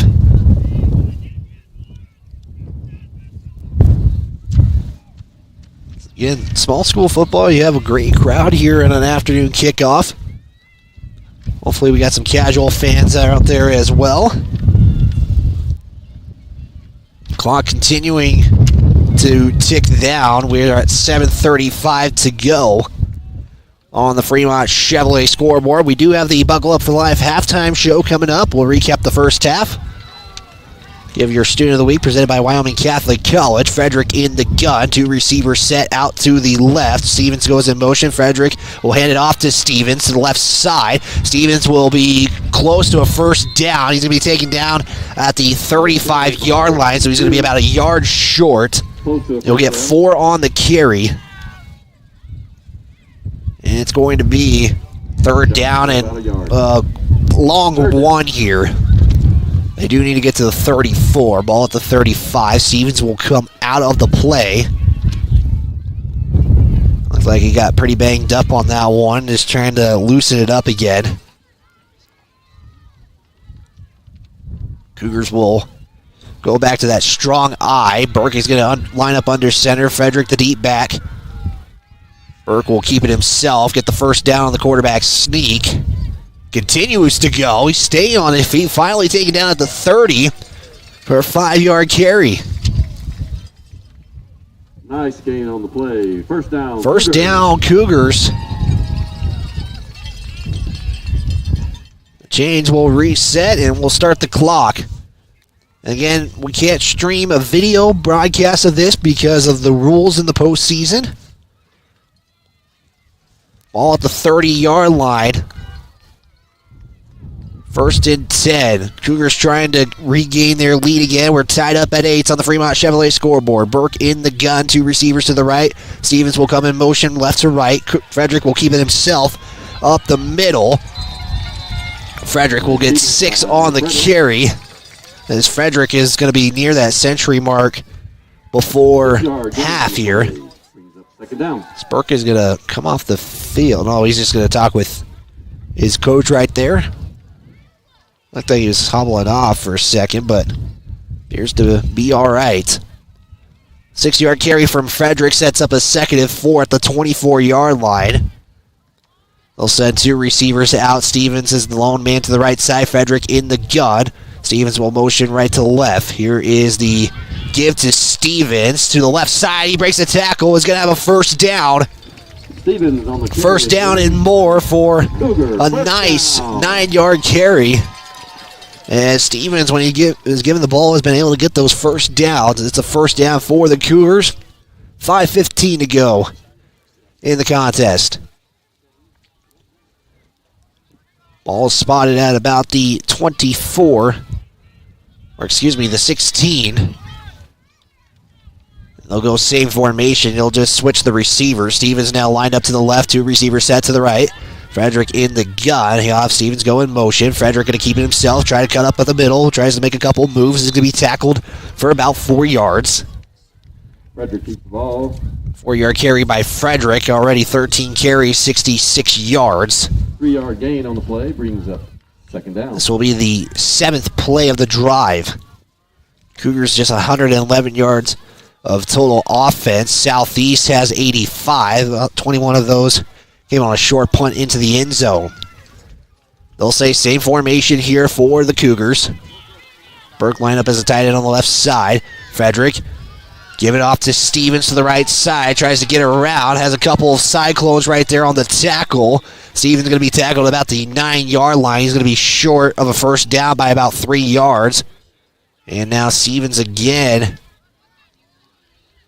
holding his leg or holding his arm. And Stevens is going to have to come off, and you hope he's all right. Short gain on the play. That's the second time in back-to-back plays he is. About 4 yards. Or not back-to-back plays, but it's the second time on this drive he's had some issues coming off the field. Third down in about 3 to go, so they gave Stevens a 3-yard carry on that last play.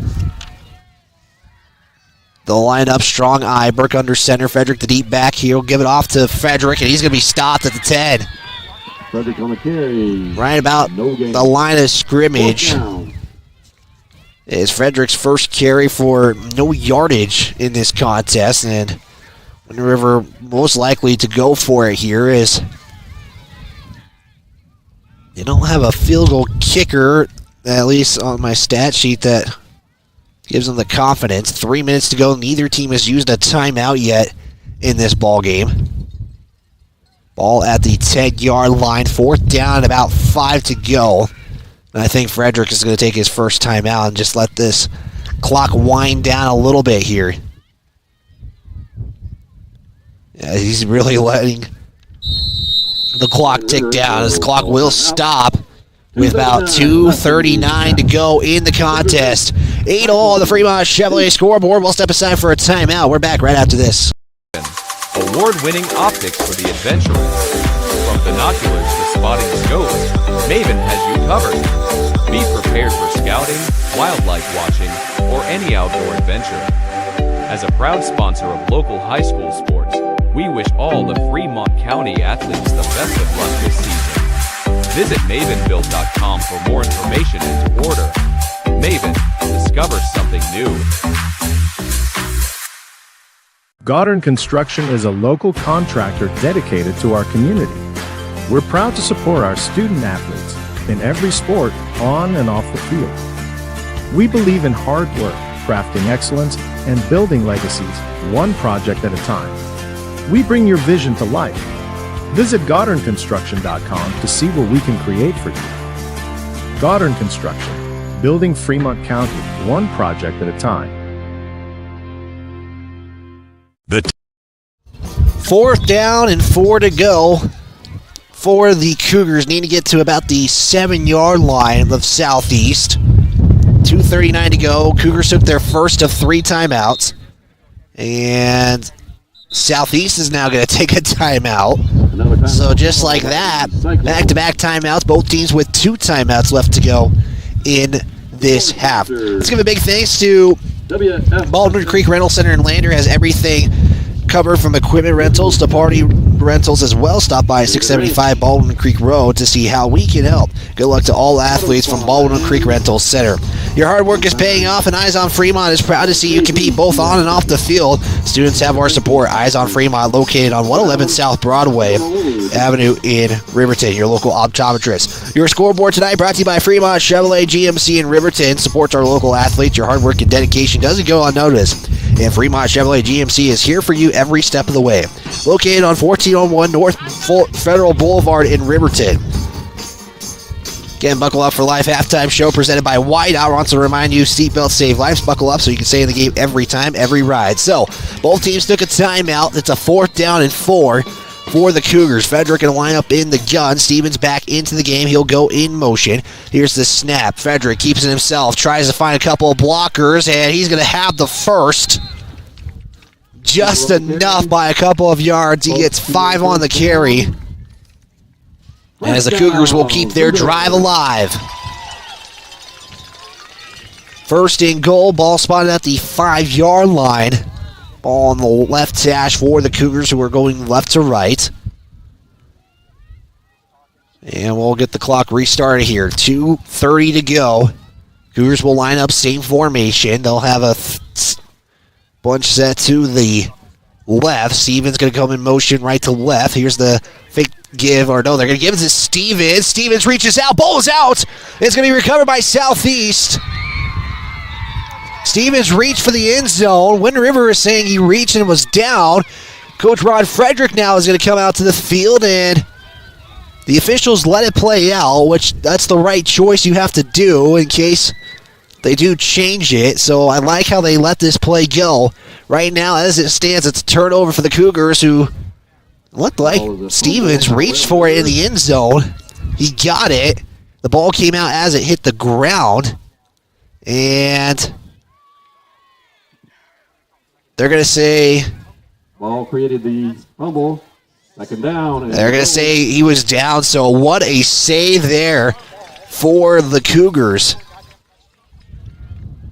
It's not a touchdown, but he was stopped at the 1 yard line, so they're going to give him 4 yards as Stevens, and that was almost a disaster, but pays off for the Cougars, and nice job by the officials to discuss this. Again, I like how they left the play continue, just in case they do rule it, and now we're going to have stoppage. I think it was a discussion with Southeast and why they don't get the football. And now we'll resume action. They'll line up in the strong I. They'll have a 2 tight end set, 1 on each side. Burke under center, Frederick the deep back. Burke keeps it himself, has nobody. Now we'll get in for the score. Touchdown, Cougars. Touchdown. Chris Burke from 1 yard out gives Wind River back the lead. 14-8 with a point after coming, and most likely the Cougars will go for 2. Chris Burke with his first score of the contest. Nice little run by Chris Burke. 13 plays for the Cougars with 1:58 left to go in the second. 2-point try incoming.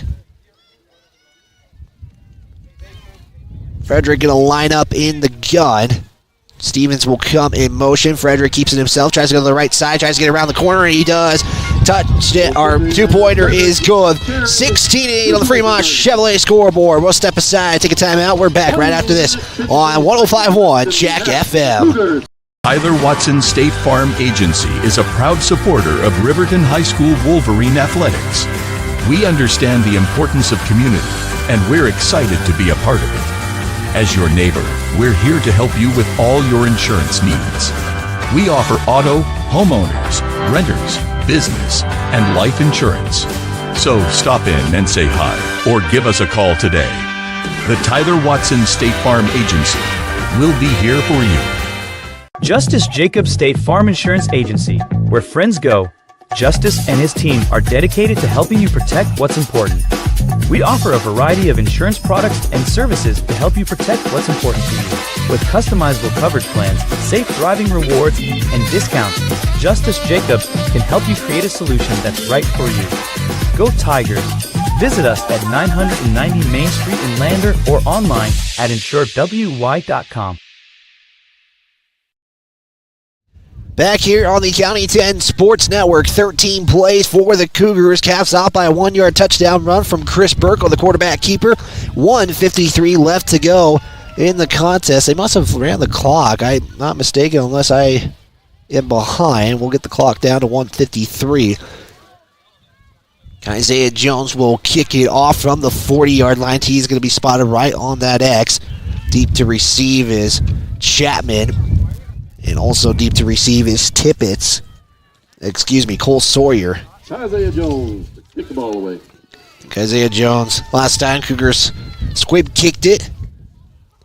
Isaiah Jones will be the one kicking it off for the Cougars. 1:53 left to go here. Second quarter of action. It's going to be another little squib kick. It's going to be rolling out to about the 20-yard line, and Southeast gets on top of it. Cole Sawyer got on top of that at the 19-yard line. The ball didn't roll out of bounds. That kind of favors the Cougars in a sense. It didn't go out of bounds. The ball could have taken back to the 35. It's going to be first down and 10, Southeast. 81 yards they would need to make up in a minute 50. Ball going to be placed on the left hash for the Cyclones on the near side. Southeast, last drive. We get in the end zone, 21 yards out. Shotgun set. They'll have trips to the left or trips to the right. One single receiver out to the right side. Desmond, left-hander, rolls out, going to the left side. Now he's going to throw. It's going to be caught. Nice inbounds. Making the catch is Shimmick for 11 yards and a first down. Second throw in the game. Southeast hurries it up here. Same formation. Trips to right, singles the receiver out to left. Chapman in the backfield. Here's the snap. Desmond going to look out to the right side now, roll out to his left. He's going to keep it himself and then be taken down at the 35. Flag comes in on the play with 1:27 to go as we'll get our clock back there. That's going to be Devin's second carry for right now as it stands 5 yards. Awaiting the penalty here. Flag is at the Southeast 44-yard line. There was a Cyclone down for a moment. He was able to get back up. And it's going to be a penalty on the Cougars on a holding penalty. That's the 4th penalty in the contest. And it's going to be an automatic first down. And so Southeast moving the ball on a Cougar penalty. 1:27 to go. Sun is out here at Leroy Center Field. 4th penalty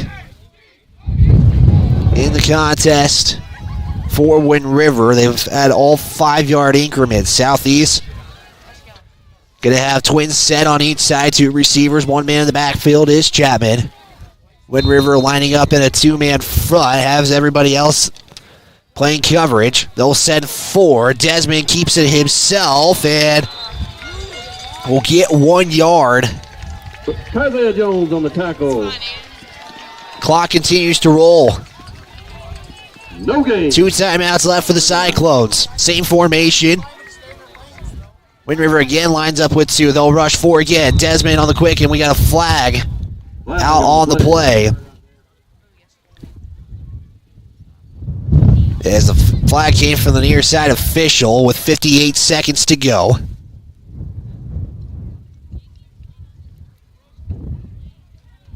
And it's going to be a penalty on the Cyclones. That's just their 2nd penalty in the contest, the 5-yard variety. Lined up offsides. It's offsides on the offense. That's normally a call you don't see in any form of football. 2nd down. Usually the offense is on their own, but either way, Cyclones will go same formation. Twin set each side, 1 man in the backfield. Clock will start going. Desmond drops, screen comes, and right there the Cougars making the stop.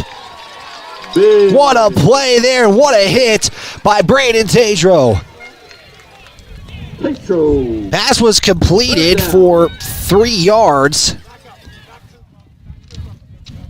We'll have to get the receiver on that one, as that was right away there. I think that was Sauer.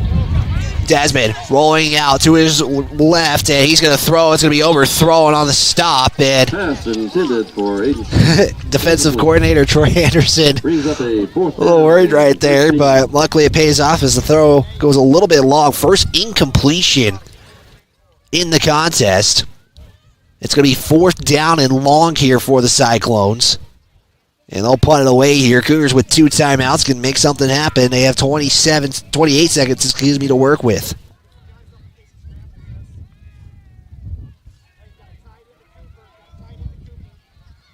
As the snap is low, and it's going to be passed by Sauer. Sauer now just going to have to kick it away. It's a short kick, and it's going to be fielded by Tatro, and he's going to be tackled at about the 36-yard line. 15 seconds left to go. And that just felt like a off play all over the place. But the Cougars are in striking distance. They have 2 timeouts, 15 seconds left to go. Frederick and Burke could throw it either way. Cougars could take it to the half, though, satisfied with a 8-point lead. Ball on the 26 Play call went to Frederick, so Cougars, 1st and 10. We'll see if it's Frederick who's lined up as quarterback. I expect the Cougars to go for the end zone here. 26 yards out, 1st and 10. 15 seconds left to go. If you don't get anybody open, just chuck it away, I bet is what the Cougars will do. Tatro will go in motion. Here's the snap. Frederick drops back, rolling out to his right. Continues to look, continues to scan. Here's the throw, and it's going to be incomplete. It was Aiden Ruby on the play there. First pass attempt by the Cougars today resulted in incompletion. 2nd down, 8 seconds to go. Ball intended for Ruby. Incomplete. Second down. Frederick took 7 seconds off the clock there, rolling out. Had 3 receivers all there, were all covered up. And we'll have second down and 10. Cougars are looking for the end zone based on that play. Cougars again with 2 timeouts as well. Both teams with 2 timeouts. Frederick is in the gun. They'll have 2 receivers sent out to the left, 1 to the right. Ruby, the lone receiver, out to the right. 2 tight ends set. Here's the snap. Drop back. Frederick continues to go. He tries to break a tackle, tries to keep it himself, and you got to call a timeout, and the Cougars do get it with... It has to be with a second because the clock hit 0 after the timeout was called. And they're going to put 2 seconds back on the clock, so... Timeout by the Cougars. 2 seconds left to go.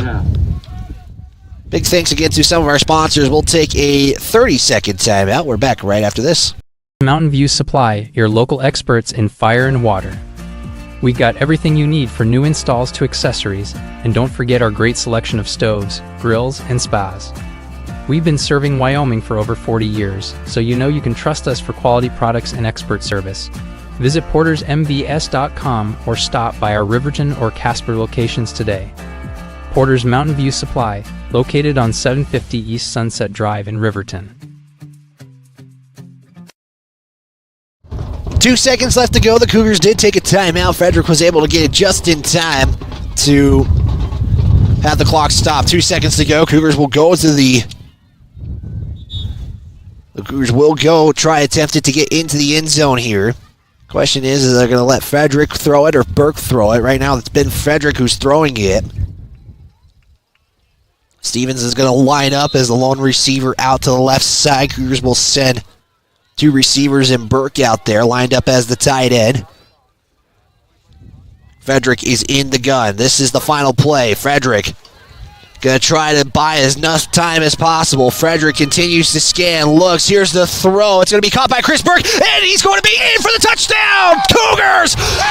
22 yards out as Cooper Frederick gets it to Chris Burke for the end zone. Touchdown, Cougars. Enough time they bought, and it paid off. Burke kind of was hesitant, took his time, and when Frederick scrambled back to the left side, Burke was able to kind of move back, and they score 22-8 with the point after. What a play there, and what a job by the offensive line for Wind River to buy time. Wind River obviously going to go for 2 here. Halftime show coming up. Stevens is going to go in motion right to left. Frederick will give it off to Stevens. Go to the left side. Stevens continues to get in. And he's in for the 2-pointer. 24-8. Halftime is your score. We'll step aside. Halftime report coming up. Presented by Buckle Up for Life Wyoming. Mountain View Supply, your local experts in fire and water.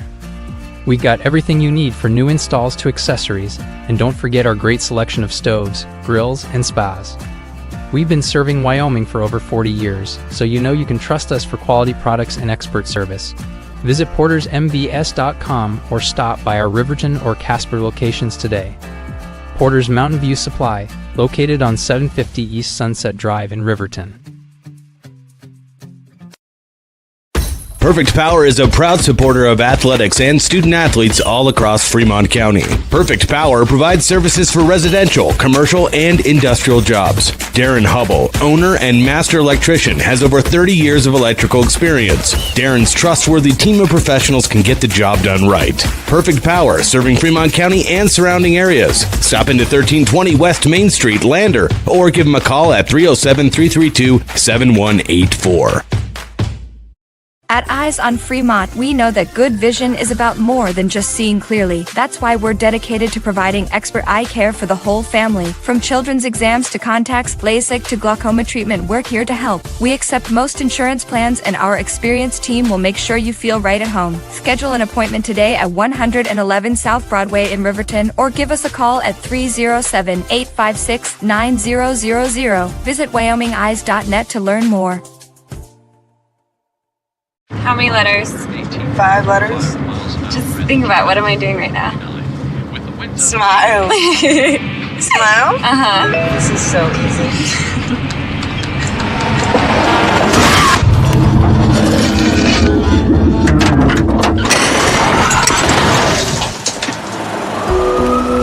Nobody likes to be stopped by the police, but if I'd seen her texting while driving and given her a ticket, it just might have saved her life. Myers Gambles is your one-stop shop for furniture, mattresses, and appliances in Lander, Wyoming. We have an unbeatable selection of furniture for your living room, bedroom, and dining room. Plus, we have the latest trends in home furnishings. Our mattresses are comfortable and affordable, and our appliances are built to last. Whether you're looking for a new TV, sofa, or refrigerator, we have the perfect finish, style, and function for your home. Visit us at 420 Main Street in Lander, or check out our website, landergambles.com. Today. Get ready to explore Wyoming's stunning parks at Fremont Motors during the Open Road Sales Event. We're giving away a complimentary Wyoming State Parks pass with every vehicle sold, so you can get out and explore our beautiful state behind the wheel of a brand new vehicle. Plus, all Fremont vehicles come back by Fremont Care, so you'll be covered no matter what the open road has in store. Visit Fremont Chevrolet GMC in Riverton, or shop online anytime at FremontMotors.com and start your Wyoming adventure today. Did you see Allison at lunch today? I'm gonna text her. I'm gonna text Allison. Hey, hold up, Matt's calling me. Hey, we got the food and we're on our way right now. Hey, who's coming, bro? You're the one that needs help.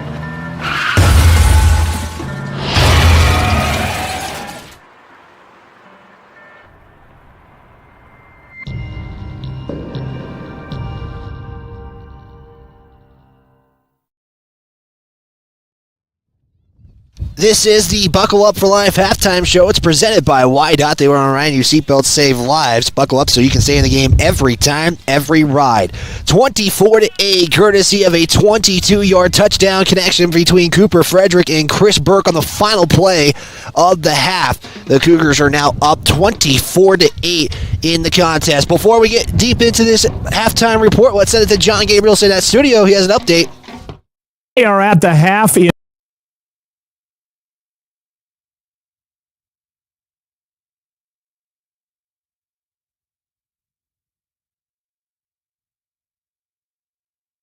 They are at the half in Baggs, Snake River with a 26-22 lead on the Rams. Rams on 4th and 1 get a 60-yard touchdown run by Wyatt Tremblay, his second of the day. Snake River would come back, scored with 30 seconds on the clock. Rams get inside the Rattlers' red zone with one final play. Clock runs out on an incomplete pass as the first half comes to an end. Snake River is out in front of the Du Bois Rams, but that one's a dogfight right now at 26-22. The other six-man game has the Encampment Tigers out in front of the Burlington Huskies 21-20, mid-stages of that one in the second quarter. Torrington hanging on to a 19-12 lead over Mountain View late stages of the fourth in Bridger Valley. That's your score update, Wyatt. I'm John Gabrielson. Back to you at Leroy Center Field.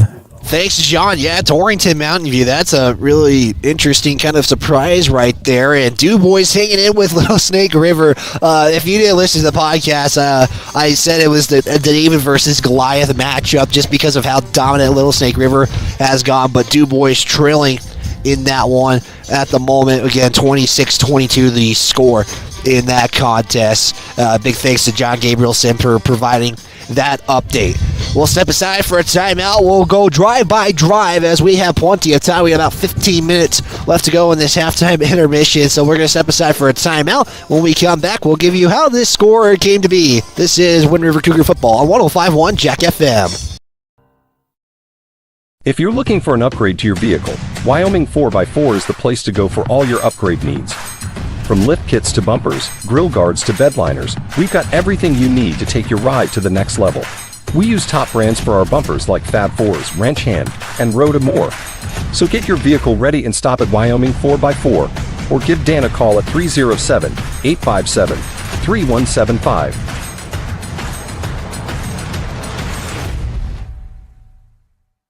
Wyoming Catholic College is a unique institution that offers an immersion in the Western tradition, the beauty and challenges of the wilderness, and the treasures of the Catholic spiritual heritage. Our mission is to provide a unique educational experience that nurtures the body, mind, and spirit. We are proud of our alumni success stories and the learning opportunities we offer through our academic outreach program. Come and explore our campus in Lander, Wyoming. Make your home improvement projects a breeze with Sutherland's, your home improvement experts. Always the right products at the right price. For every project, every day.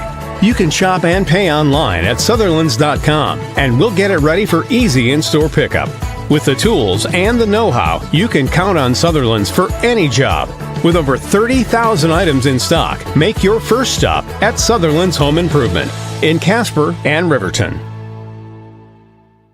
County 10 is your Fremont County news leader. We're everywhere. On the web, mobile, social, and on your radio dial, with all the news you need to feel connected. From sports to board meetings and community features, we work hard to bring you all the latest updates you care about. Visit us today at county10.com. County 10, community connected.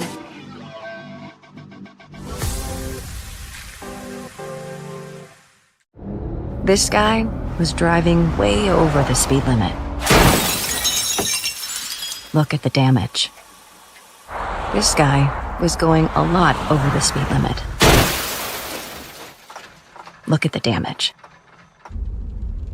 This guy was going a little over the speed limit. Look at the damage. Redden. This is the Buckle Up for Life halftime show as we are seeing a score of 24-8 on the Fremont Chevrolet scoreboard. Again, we're helping provide a feed to the Torrington station, KERM. As again, big thanks for trusting us with the call. Again, they're in Torrington right now. That's a kind of a shocker right now. Torrington, an update, John just sent me a text. They're driving down. They're already at the Mountain View 30 with a chance to extend that lead. But let's focus back on this game. How did this score came to be? We'll start in the first quarter where the Cougars would get an 8-yard touchdown run from Cooper Frederick. That was a 12-play drive that would go for 59 yards. Southeast would score in the second quarter to tie things up. It was a 3-play drive for 21 yards. It was a 21-yard touchdown pass from Desmond to Cole Sawyer to tie things up at 8 apiece. Wind River would respond on the ensuing drive as they would get a 1-yard touchdown run from Chris Burke that was saved on a call where Stevens, what appeared to be a fumble, the officials ruled that he was down. So that drive got saved. Chris Burke would make him pay for that one in a sense that they were able to capitalize on the official decision.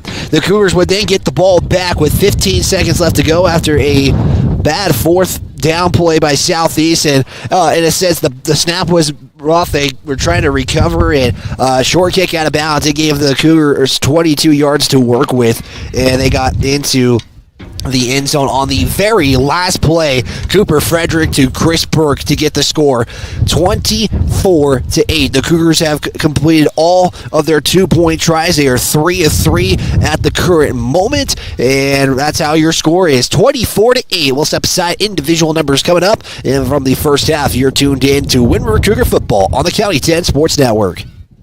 Redden, Kane and Associates. CPAs is your go-to source for tax, financial, and business solutions. Our experienced professionals are trusted and know the numbers. We're dedicated to providing personalized attention to each of our clients. Whether you're an individual or a business, we're here to help with all your accounting needs. Let us do the math for you. Stop in or visit rivertoncpa.com to learn more.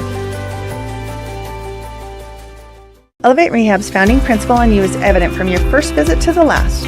Our practice model ensures treatment as you deserve, a private one-on-one session with a licensed therapist the entire visit, every visit.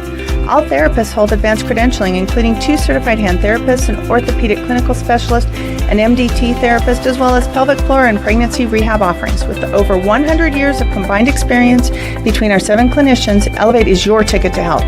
Find us in Lander, DuBois, and visit our website or Facebook page. Choose Elevate Rehab to elevate your outcomes. If you're looking for the best home cooking in Lander, look no further than Ma'am Ma's Kitchen. Our mouth-watering menu will have you coming back for more. From our famous Ma'am Ma's breakfast to our burgers, we got something for everyone. Our friendly staff and welcoming atmosphere make us the perfect spot for a family meal or a night out with friends. Don't take our word for it. Check out our rave reviews. Call us today or visit our Facebook page to learn more.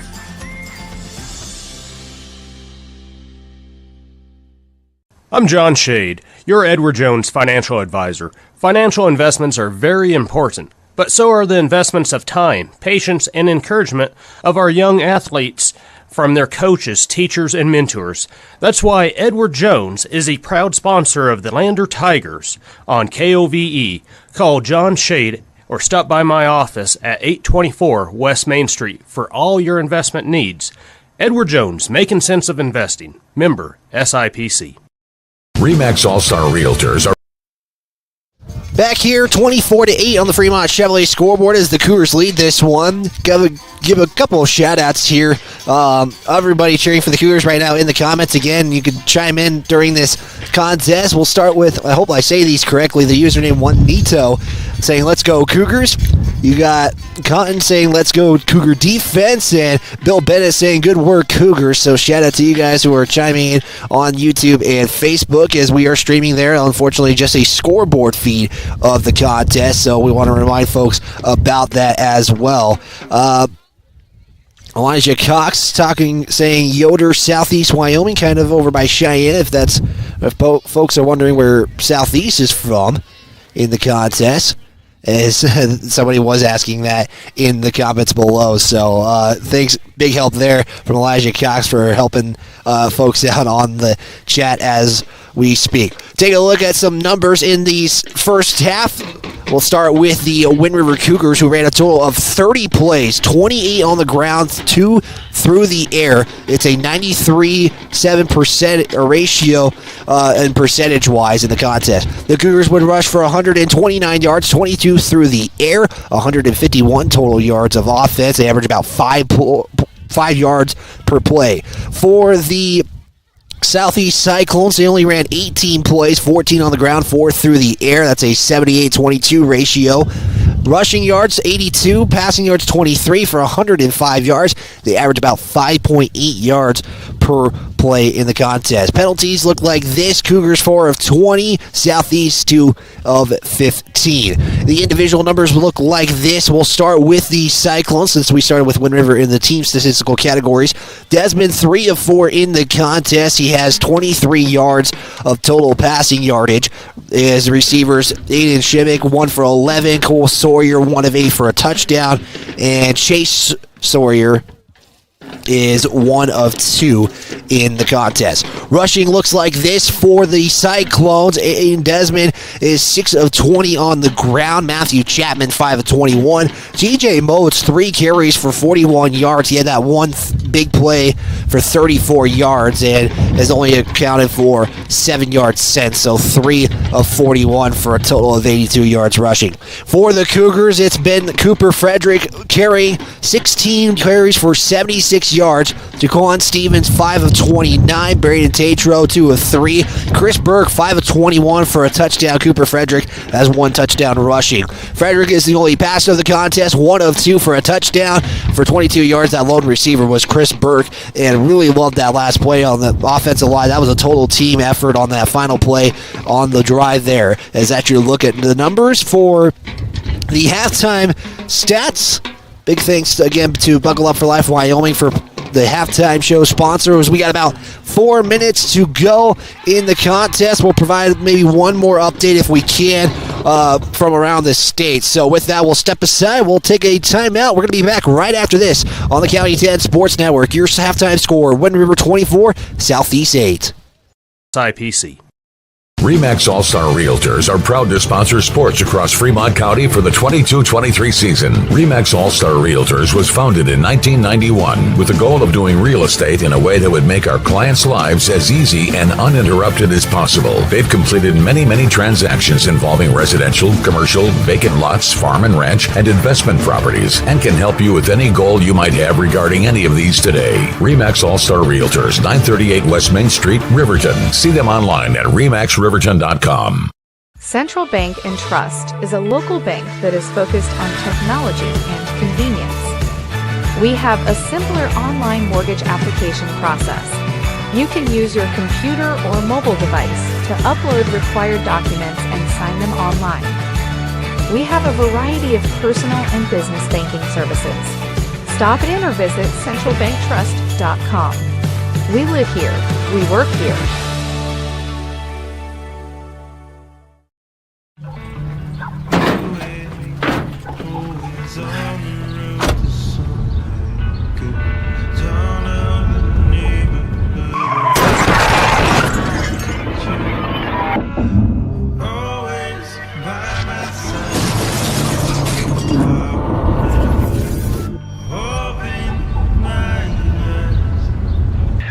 Why do we enforce seatbelt laws? Because in real life, you don't get a second chance. Tires, tires, and more tires. Bailey Tire. Back here on the County 10 Sports Network, as well as 105.1 Jack FM, Riverton, Wyoming. Wyatt Barichka on the call of the Wind River Cougars versus the Southeast Cyclones in the Class 189-man semifinal matchup. Wind River leads this one 24-8. Again, the Cougars scored on the final play of the first half. Du Bois about to kick off in the second half. And again, big thanks to all of our sponsors who make this possible. You get Go Big Green for Lander. You got Go Big Red for Riverton. How about Go Big Purple? Larry Huell watching on Facebook saying Go Big Purple, so trying to change it up here a little bit. So big thanks again to everybody chiming on the chat. Cougars looking to keep their momentum going at the moment. Currently lead this one 24-8, but this contest is not over yet as Cougars are looking to snap that two-game losing streak in the semifinals. They're third in a row since 2021. This time, though, the semifinal matchup is between the Southeast and not Shoshone this time, as you got Shoshone volleyball at the state volleyball tournament in Casper. Riverton is there as well. Both teams did go to the consolation bracket yesterday. State swimming starts today for Riverton and Lander. Lander trying to win another state title, as we got about the warm-up period going. 2:38 to go in this one. So we're going to take a timeout all the way till the second half kickoff. Southeast will receive that second half kickoff. We're back right after this 2-minute, 30-second timeout on the County 10 Sports Network.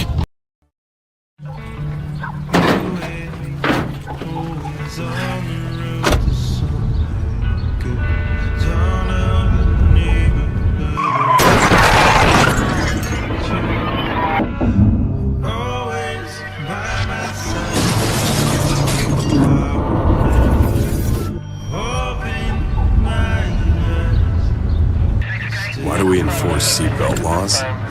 Because in real life, you don't get a second chance. Tires, tires, and more tires. Bailey Tire and Auto Service offers a huge selection, great prices, and fantastic service. Oh, yeah. Hi, this is Haley. With over 13,000 tires to choose, Bailey has tires for your ATV, farm implement, car, truck, trailer, semi, lawnmower, wheelbarrow, you name it. If it has a tire, Bailey Tire and Auto Service can fix it or replace it. Bailey Tire and Auto Service is your one-stop complete tire and service shop. Just remember, with Bailey's, there's no tricks, just tires.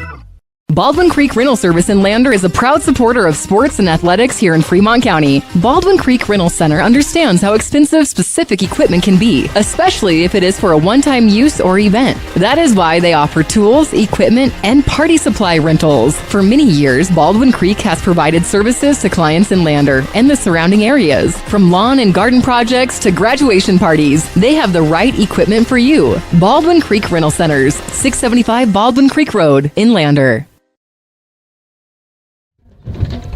50 seconds left to go in the halftime intermission. It's 24-8 as we get set for the second half of action. Mackenzie Farrow saying, "Let's go Cougs." As the Cougars right now up by 16 over Southeast, who's going to get the second half kickoff. Wind River going to defend the south end zone. Right now, Southeast will go left to right. Wind River will go right to left. Isaiah Jones is going to tee it up there on the tee. Again, big thanks to Buckle Up for Life halftime show presented by Buckle Up for Life Wyoming. Isaiah Jones to kick it away here. It's going to be a little bounce kick. It's going to be fielded by Sawyer at the 20. 3-yard line, or excuse me, the 33, and will be sliding right back down. The clock, not even any time went off the clock. Right there is. We'll just reset this. 1st and 10 for the Cyclones. Last time out on their last drive, they had a bad snap. It was on the ground. It rolled past Cole Sawyer, and he kicked it out about the 27-yard line. Cougars made Southeast pay for that one, as the Cyclones will line up in an I formation. One receiver out to the right side. Motes is lined up as the fullback. Southeast going to get the ball changed there. That looked like something was wrong, but Southeast pointed it out. Nice job there to notice that. They'll pause the action. We're still 12 minutes on the clock. Appreciate you tuning in, however you may be tuning in. 105.1 Jack FM, YouTube, and Facebook. Now they'll get ready here. I formation. It's going to be Desmond under center. Hand off to Motes, and the Cougars are right there for it. Stop on the first play. Motes maybe gets a yard to the 34, and that's what's going to be the case. First play for the Cyclones, like to go up the middle on the fullback dive. 2nd down and 9. Same formation. Sawyer split to the right side of the formation. Desmond under center. Going to check the sideline. They'll flip the play here as Desmond calls it out. Looks at Chapman. Mote lined up as the fullback.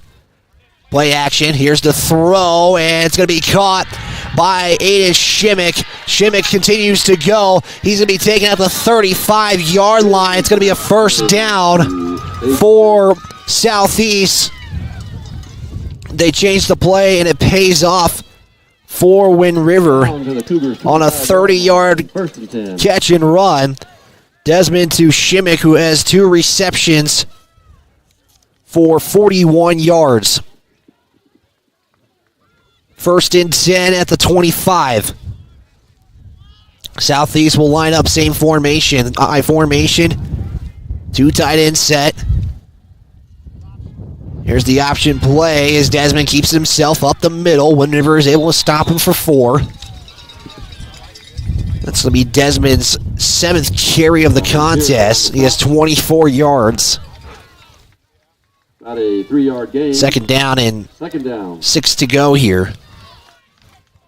The ball is near the 20-yard line at about the 21. At Wind River High School at Pavilion, Wyoming. Class 1A 9-man semifinals.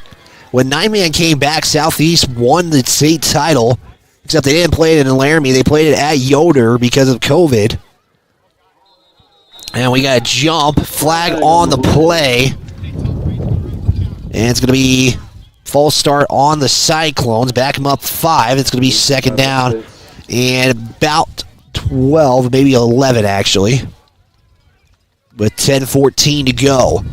Little Snake River did score. 5-yard penalty. Still 2nd down. And Little Snake River currently leads in the third 32-22. Du Bois down by 10. Torrington Mountain View is 25-12 as John Gabrielson sent me up to date. 2 receivers sent out to the right.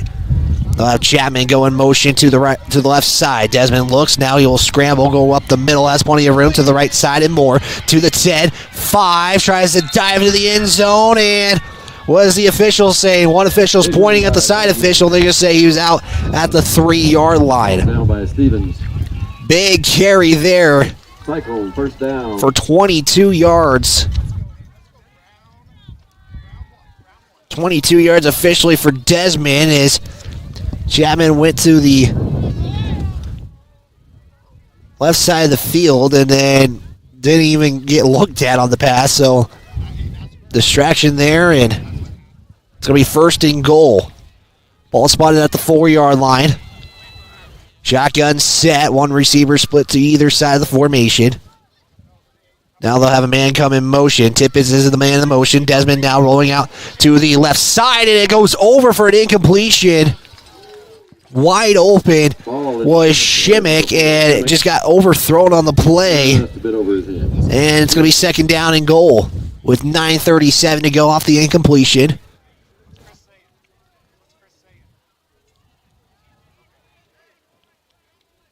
will get Desmond running back. The man in motion, like I said, was Tippett, who was the lone receiver to the right side and came in motion, and Desmond looked for Tippett right there. They'll go Southeast, will go that split back look. That's been the formation that has seemed to work for them the most. One receiver sent out to the left. Desmond's going to give it off to Moats, and he's in for the end zone for 6. Touchdown, Cyclones, and they're back within a score if they can get the 2-point try with 9:33 to go.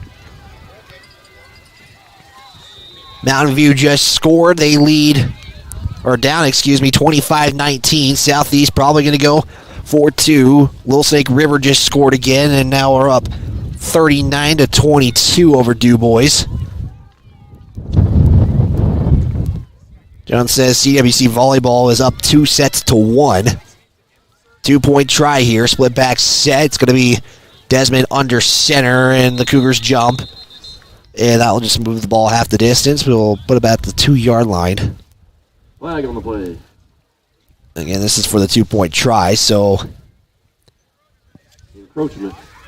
Defense. Oh, I got the 1-yard line, or 2-yard line, Half the distance of the goal. with 9:33 to go. Southeast will go to that split back set. One receiver sent out to the left. Desmond looking out to the left side where Sawyer is. Chase Sawyer to be exact. Fake the give. Desmond going to keep it himself. And Desmond's in. And ouch. Desmond takes a shot right after. And point is good, though. It's one possession again. 24-16. We'll step aside for a timeout. Back right after this on the County 10 Sports Network.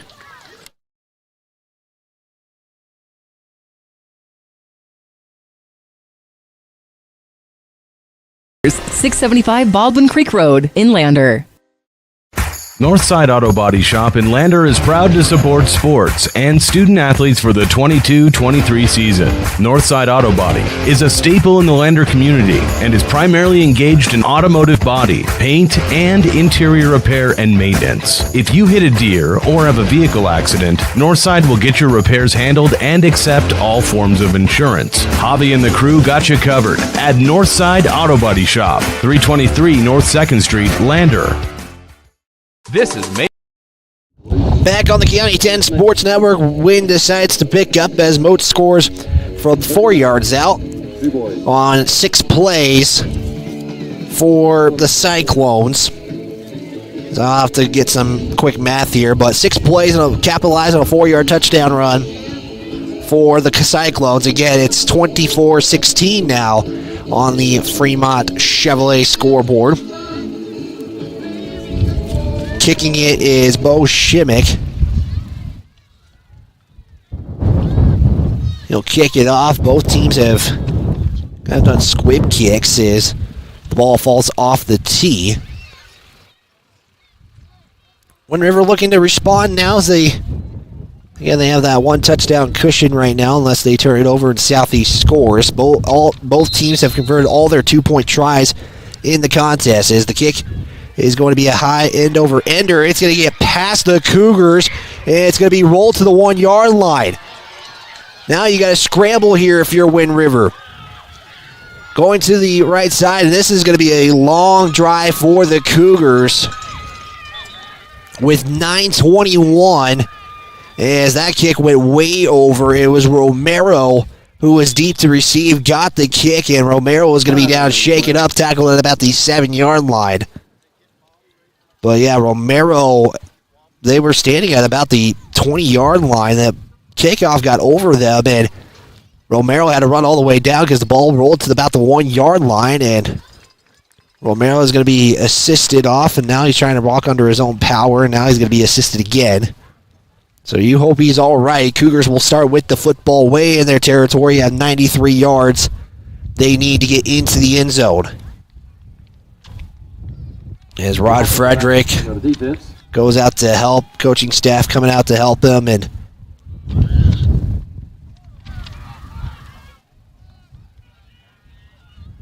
yeah, you hope he's all right. He's walking under his own power, but that don't look good if you're Wind River. So they now move the football back to the 2.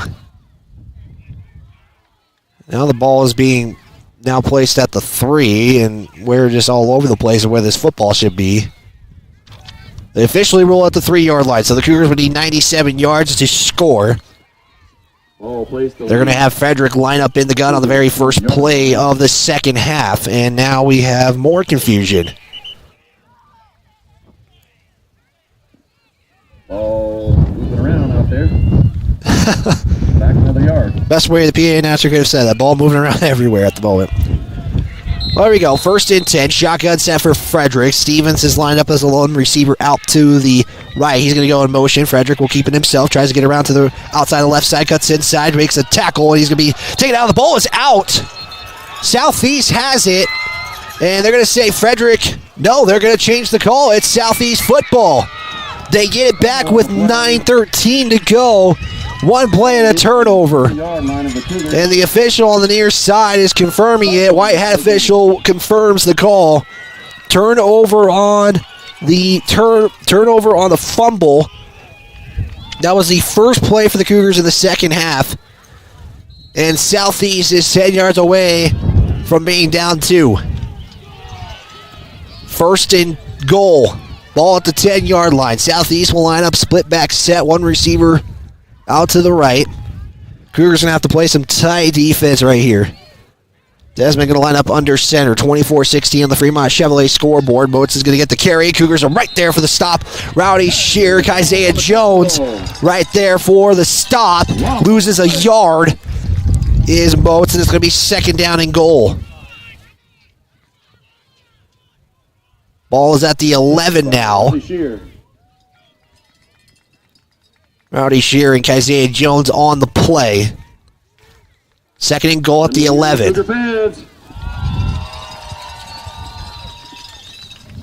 Essentially here at Leroy Center Field, you have 2 sections, Southeast and Wind River, even though there's fans of Southeast on the other side, but it's really split between the 2 sides. Southeast going to line up in the I-1 receiver sent out, as it's going to be keeper from Desmond. Desmond now scrambles. He's going to go to the right side. He's going to be tripped up on the play by Tatro. And it's going to be a loss of maybe another 2 yards. So back-to-back plays and negative yardage. Brandon Tatro on the carry, and we have a whistle from the far side official. He's going to say timeout taken by the Cougars with 8:02 to go. Step aside, 30-second timeout. Back right after this here on the County 10 Sports Network. This is Maven, award-winning optics for the adventurous. From binoculars to spotting scopes, Maven has you covered. Be prepared for scouting, wildlife watching, or any outdoor adventure. As a proud sponsor of local high school sports, we wish all the Fremont County athletes the best of luck this season. Visit mavenbuild.com for more information and to order. Maven, discover something new. Goddard. Back here on the County 10 Sports Network, timeout taken by Southeast. They're down to 2. Final scores: Torrington recovers an onside kick. After they score, they go pull off the upset against Mountain View, 25-19. Torrington and Bighorn shaped up to be at the state title game next Friday in Laramie. Winner of this one will play Saturday at 1. Southeast lines out 2 receivers set to the right. They have 2 tight ends. Desmond is going to have the play action rolling out to his left. Here's the throw, and it's going to be Chris Burke on the defense. Just hits it down to the ground. It's going to be an incomplete 4th down and goal. That was a 3rd down. I apologize. 4th and goal now at the 13-yard line. Southeast at the moment is keeping the offense out there. Cougars have played great defense, and I'll have to make one more stop here. 7:56 to go in the 3rd quarter. Officially Bighorn Torrington noon on Friday, so before the 3A game. Southeast going to line up in the gun, send one receiver each side. It's going to be a 2 tight end set to the right. Desmond will take the snap, looks to the left side, pump fakes, rolls out to his left again. You got rushers coming. Isaiah Gardner was there to rush. Here's the throw, and it's going to be short either way. And it's going to be turnover on down. So the Cougars fumble it and are able to stop Southeast on a 4 and out. And Cougars essentially get they get about 10 yards from where they started last drive. But again, one play the Cougars have ran in this quarter so far. It was a fumble on a Cooper Frederick keeper. 24-16, Cougars will keep their 8-point lead for at least another drive. Ball will be placed on the left hash. Cougars going right to left. They actually put the ball at the 12-yard line. They'll have a heavy I formation. Tight ends on each side. Burke under center, Frederick the deep back. Here's the snap toss to Frederick to the right side. Frederick makes a move and continues to keep his feet moving. He's going to get to about the 17-yard line. Frederick on the carry. And he'll have a gain of 5 on the pitch. Second down, 5 to go. 7:30 and counting. About a 5-yard gain on the play. 8-point lead. Cougars, you heard it a couple of times. They wanted to have a good win here. I mean, it's a good win, but they would like to have a bigger margin from what they were hoping for. But they're in a ball game right now. They're only up by 8, so we approach 7 minutes to go. They'll go back to that same formation. Frederick the deep back, Chris Burke under center. 2nd and 5 to go. Give to Frederick, right side, first down and more. Taking at the 25-yard line. It's going to be a 7-yard carry. First down for the Cougars. For a first down. On a 7-yard carry. Get to about it's going to be a 11-yard carry if I can get my number right. And the clock starts again. First down and 10, ball at the 26. Cougars would like to take as much time as they did on that first drive of the contest where they took 12 plays in over half the quarter. Same formation again. Burke is going to line up under center. Burke will keep it himself up the middle, just get what he can. And he'll give himself 5 on the carry. Second down, 5 to go again. Gain of about 4 yards on the play. PA says 4, I see 5. Now the official moves the ball back a yard. I guess just where the spot of the football, right about the 30-yard line. So it is officially a 4-yard carry for Burke on the quarterback keeper.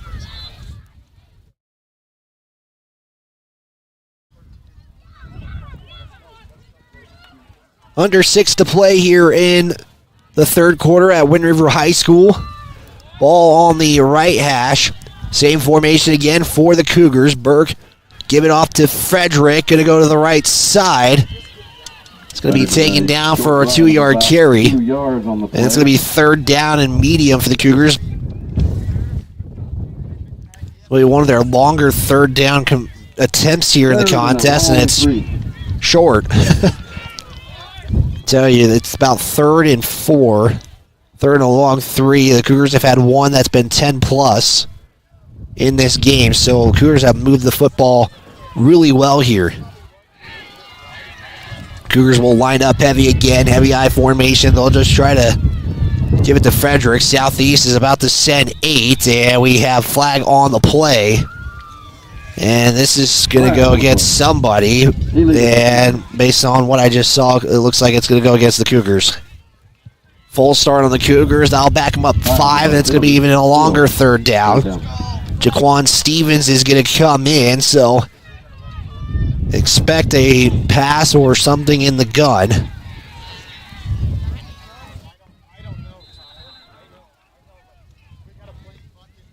.4:59 and counting.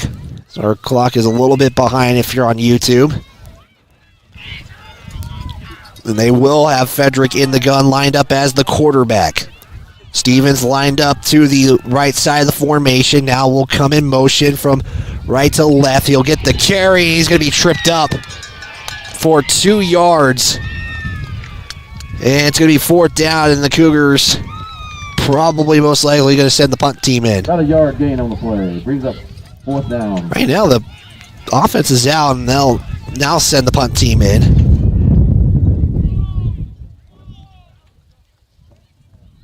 Let's say they're at their 30-yard line. Southeast had 10 yards. They were able to stop it. If you have that much faith in the defense, and right now the Cougars have shown they can play some tough defense, especially when they only have 10 yards to work with. 4th down and 8. Isaiah Jones will punt it away. The wind is against them, and this is going to be a short punt. It's going to bounce to the 45 to the 46, and that's where Southeast will set up shop with 3:53 left to go 15-yard in the third. Cyclones will take over. Cyclones at the went 5-yard line. 4 and out in their last drive.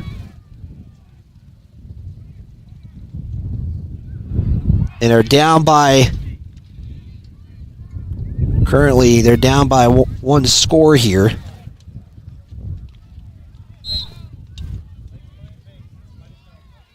Let's see what the defense is dialing up here on this next drive.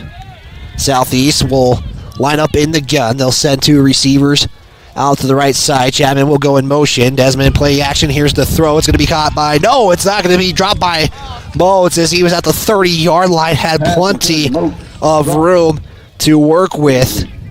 2nd down. 2nd down and 10 to go on the incompletion. Desmond right now is 4 of 9. Passing today for 53 yards. Right now, that's been the plays that have created open opportunities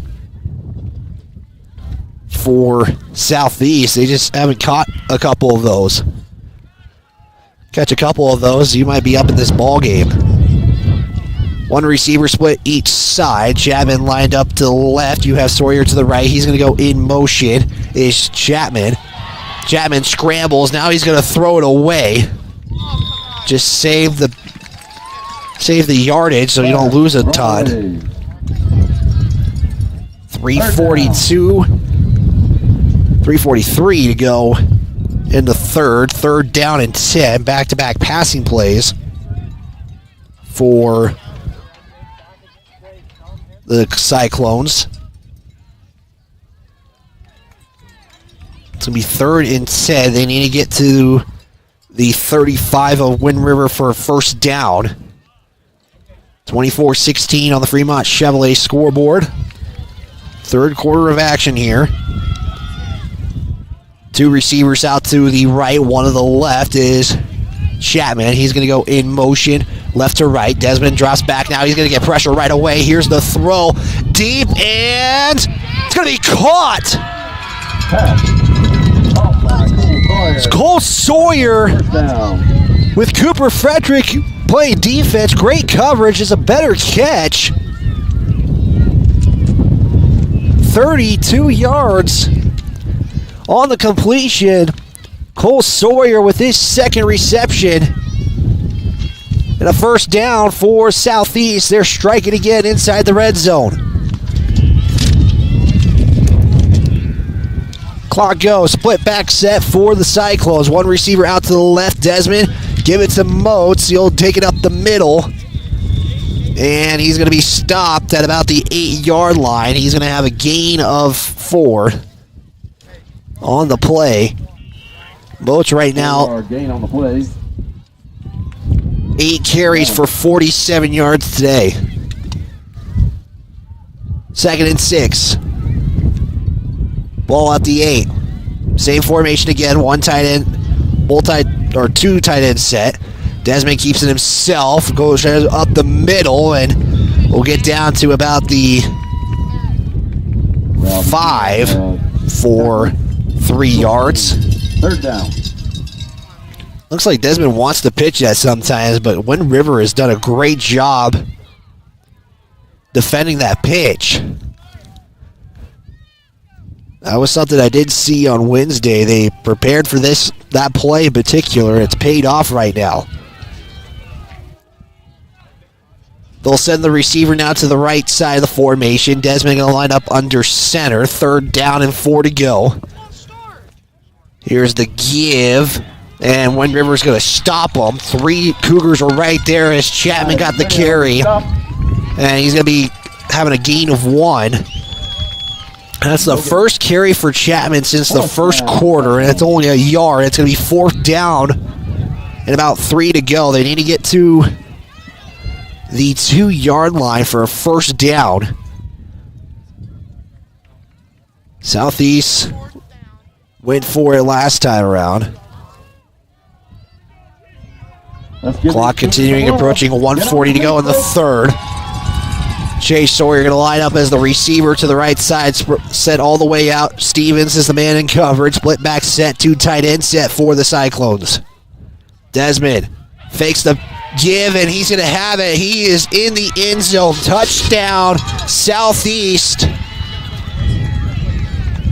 And we are a 2-point score away from tying this ball game up. The Cougars had a 2-score lead. Southeast has capitalized on a couple of mistakes. And a 2-point is the difference between these two teams right now. 24-22. Southeast looking to tie it. Wind River has not scored in this quarter. Nor have they had to play for more than... They've only ran 5 plays. Southeast has controlled the possession in this second half. 2-point try, split back set, same formation, and timeout taken by Southeast. 1:19 left in the 3rd quarter. Cougars. I believe that's their second timeout they just took. I could be wrong, but I believe they're going to be down to 1 timeout. So timeout taken, we'll step aside for 30. We are back right after this on the County 10 Sports Network.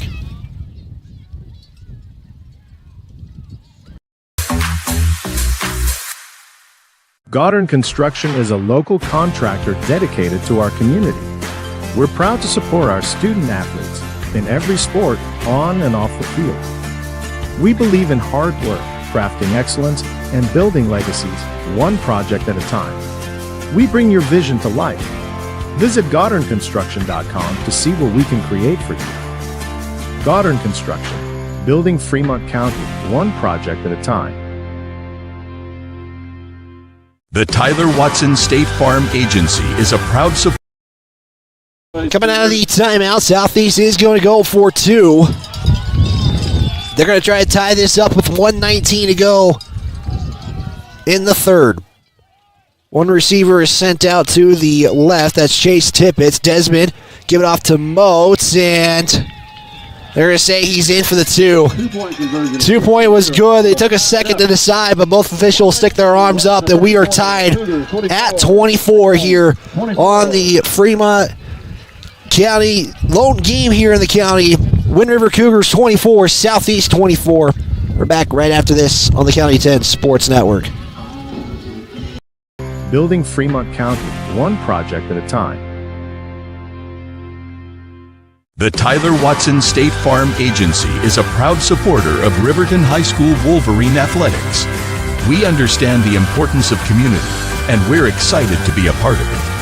As your neighbor, we're here to help you with all your insurance needs. We offer auto, homeowners, renters, business, and life insurance. So stop in and say hi, or give us a call today. The Tyler Watson State Farm Agency will be here for you. Justice. Back here on the County 10 Sports Network, we have a update that we got from John Gabrielson. We'll send it to him right now. Thank you, Wyatt. It has been all Snake River in the second half. 5:25 left to play in the contest. Rattlers leading 47-22 is the score. Rams are driving. They're inside the Rattler red zone as we speak, but right now trailing by 47-22. Encampment is leading Burlington late stages of that one, 46-44, and that state championship in 2A, Bighorn versus Torrington. And those are your updates as we know them here. Back to you, Wyatt. Weird kick. It's fielded by Stevens to the right side. It's going to be stopped at about the It appears to be the 47-yard line. Clock never started, and that's how we fielded it, but it's going to be at the 47-yard line. Big thanks to John Gabrielson again for the update. Once the state championship has been is set, it's the 2A. It'll be the first 2A, or it's the first game of the state championships. 5 of them that will take place. Cougars looking for an answer. They're down here in a sense of possession. They've only controlled the football for 5 plays in the contest. Southeast on a big drive.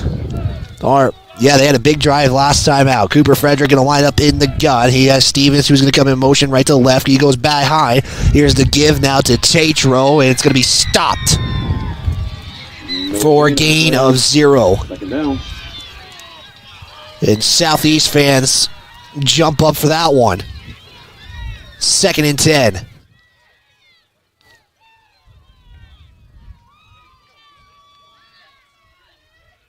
Seeing what the call is, but Chris Burke gets the call. Now we'll go up. We'll probably have a play or 2 left in this quarter. Yeah, Dubois going to have to play some hurry-up football as they're down in that contest.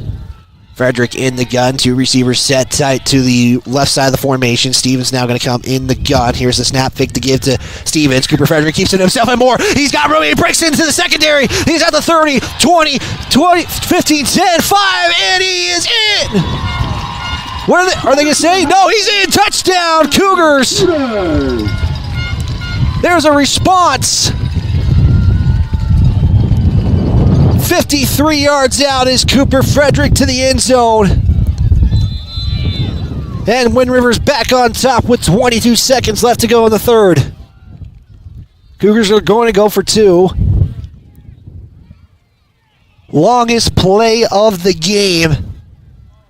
And it takes 2 plays for the Cougars to score. 2-point try to come to try to get back up by 8. They'll go same formation again for Wind River. Stevens comes in motion right to left. Frederick cuts inside. He's in for 2. Back to an 8-point lead, 32-24. We're back after this 60-second timeout on the County 10 Sports Network. Justice Jacobs State Farm Insurance Agency, where friends go.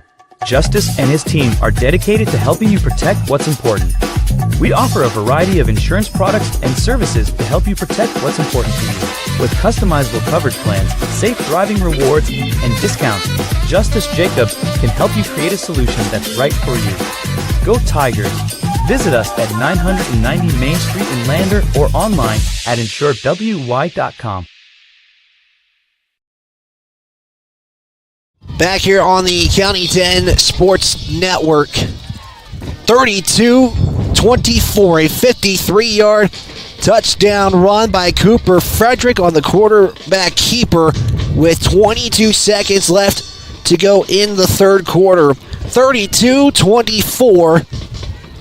As soon as that touchdown goal, or as we called that touchdown, Mackenzie Farlett said, "Let's go," in all caps. Way to go, Cougars. David Beefus, go Cougars. And Margaret Morrison also saying, "Go Wind River Cougars." Back up on top. So we have 12 minutes and 22 seconds left in this contest. 22 of those seconds left here in the third quarter.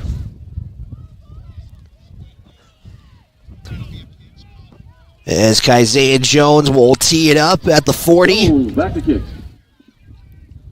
Chapman and Sawyer deep to receive. As Jones, little squib kick again, high bouncer, fielded there by Jay Sawyer. He's going to get down to the 41. With 19 seconds left to go. Cyclones, yard line. Last drive, tied things up. On a 5-yard touchdown run from Aiden Desmond. Southeast has taken opportunities with short field position. That last one was a longer drive, though. There was 2 big plays, a 32-yard catch Chapman goes in motion, right to left, has the snap, gets the carry, going to go to the right side, and Wind River stops him. Cooper Frederick on the stop, and that will probably do it here in the third quarter. Your third quarter score, Wind River 32, Southeast 24. We are going to step aside for a timeout. We, I believe, have some finals to announce here as well. We'll step aside. We're back after this on the County 10 Sports Network. Mountain View Supply, your local experts in fire and water. We got everything you need for new installs to accessories, and don't forget our great selection of stoves, grills, and spas. We've been serving Wyoming for over 40 years, so you know you can trust us for quality products and expert service. Visit portersmbs.com or stop by our Riverton or Casper locations today. Porter's Mountain View Supply, located on 750 East Sunset Drive in Riverton.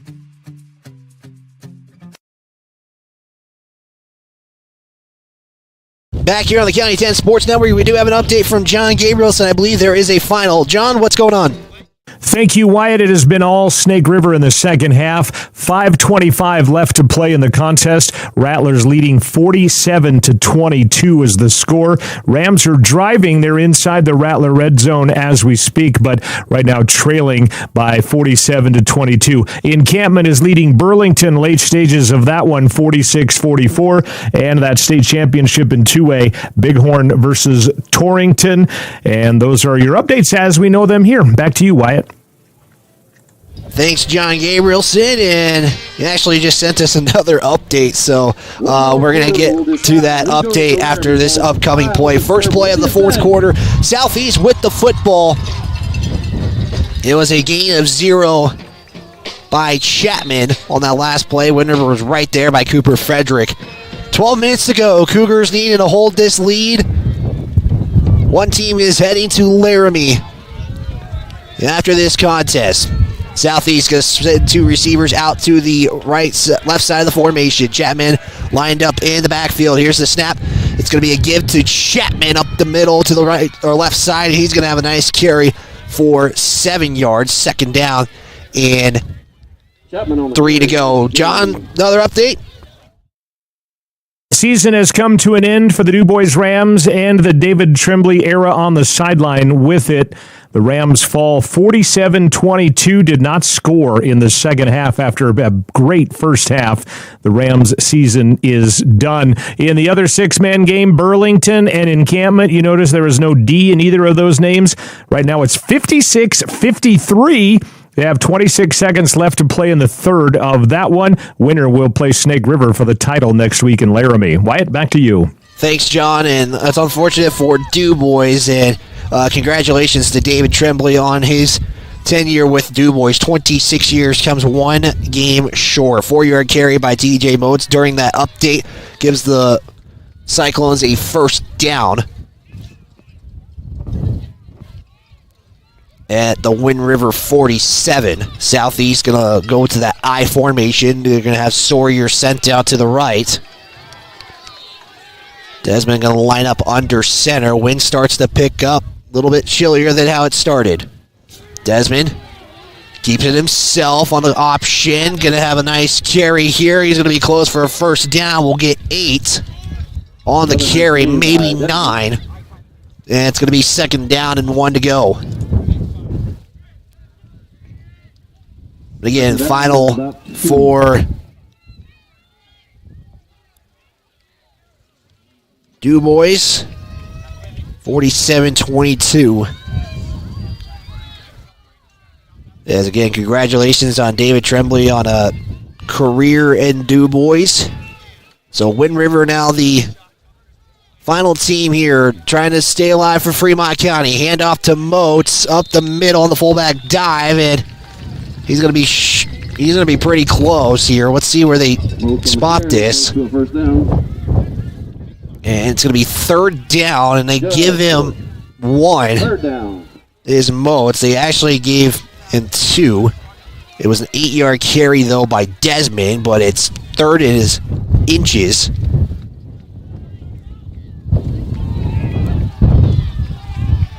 Split back set for the Cyclones. You got one receiver sent out to the right. Desmond under center. Chapman and Mote lined up in the backfield. Here's the give to Chapman, and Wind River is right there. That's going to be as close to either a fourth or first down as possible. Official is spotting it short. And then you got the one official saying, let's move the chains here. They're going to give Chapman a yard for the first. Cyclones continue to go on this drive, trying to tie things up after Wind River scored on a 53-yard touchdown run by Cooper Frederick. Ball at the 37.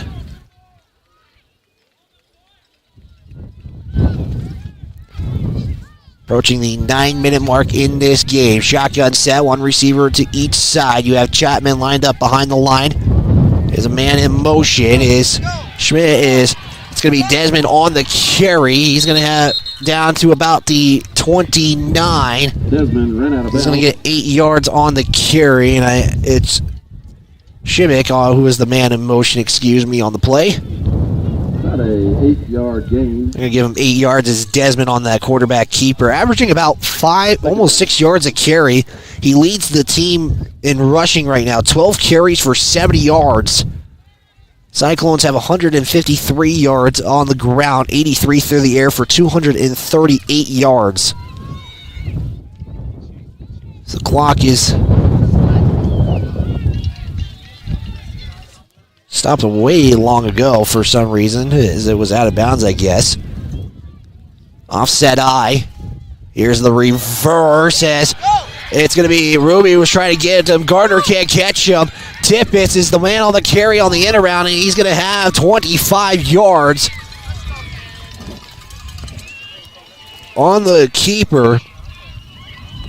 And it's going to be first and goal for the Cyclones. Wind River answers. Cyclones are trying to answer right back. Ball placed on the Cyclone Cougar fans are first and goal. Walking down the track, and I think the officials just told the fans they had to go back. First and goal at the 5. Official stands in front of the football, and I think he is trying to get the fans to get back to the stands as they're walking down the track. They're not on the field, they're just trying to get up close.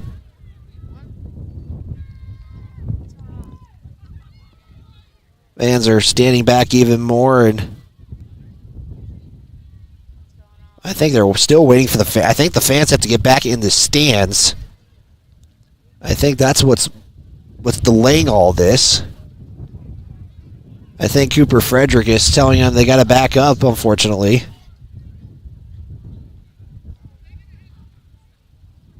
Yeah, all the Cyclone fans are being directed back into the stands. That's why everything's on pause right now.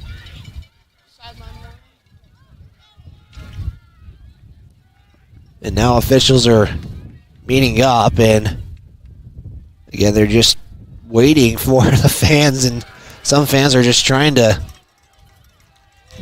see what's going on, and I think officials now are coming to the sideline, and they're just confirming with Rod Frederick that's the case. 8:39 to play.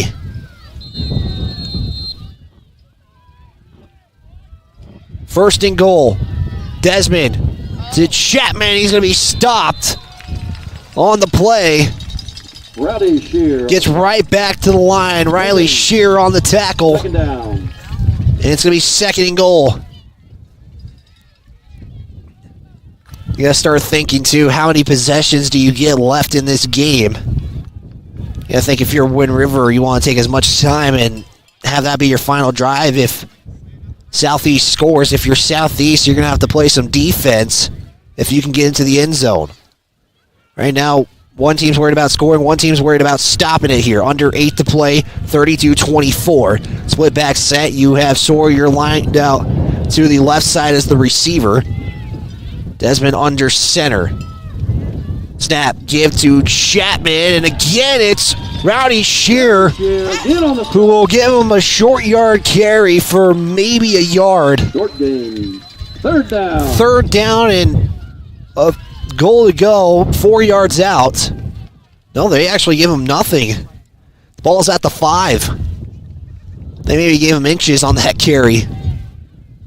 Southeast subbing up personnel.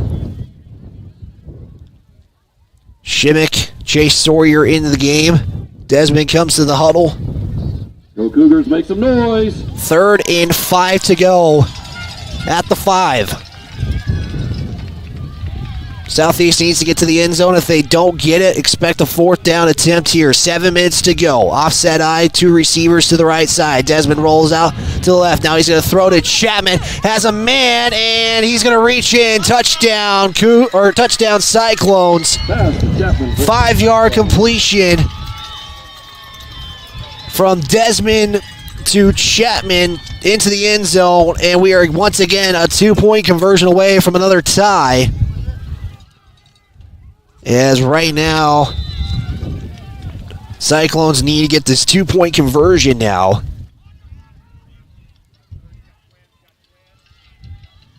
Cyclone's going to line up in the gun. He's going to set. Desmond's going to have twins set to the right side. You have Chapman lined up as the lone receiver to the left. Desmond tries to keep it himself as it's Rowdy Shear again with the stop. Rowdy Shear has made 3 stops on just from 5 yards out, and he has a big stop as the 2-point conversion is no good. Wind River leads 32-30. We'll step aside for a timeout. We are back right after this on the County 10 Sports Network. Perfect Power provides services for residential, commercial, and industrial jobs. Darren Hubble, owner and master electrician, has over 30 years of electrical experience. Darren's trustworthy team of professionals can get the job done right. Perfect Power, serving Fremont County and surrounding areas. Stop into 1320 West Main Street, Lander, or give him a call at 307-332-7184. At Eyes on Fremont, we know that good vision is about more than just seeing clearly. That's why we're dedicated to providing expert eye care for the whole family. From children's exams to contacts, LASIK to glaucoma treatment, we're here to help. We accept most insurance plans, and our experienced team will make sure you feel right at home. Schedule an appointment today at 111 South Broadway in Riverton, or give us a call at 307-856-9000. Visit WyomingEyes.net to learn more. Back on the County 10 Sports Network. 10 plays for the Cyclones. They had in that drive, they failed the 2-point conversion. It was scored on a 5-yard touchdown pass from Desmond to Chapman on the misdirection. Like, you go one way and then you throw it to the other side. Here is a little kick that goes out of bounds. It's caught by a Cyclone coach, and Cougars will probably just take that at 35. As the kickoff went to about the 32 out of bounds. So Cougars with the football, and when you want to waste clock, this is the drive to do it. Over on their own 35-yard line. So Cougars will take it to the 35 as the officials now having discussions at the 35-yard line. I think they're just confirming the penalty, kicking it out of bounds.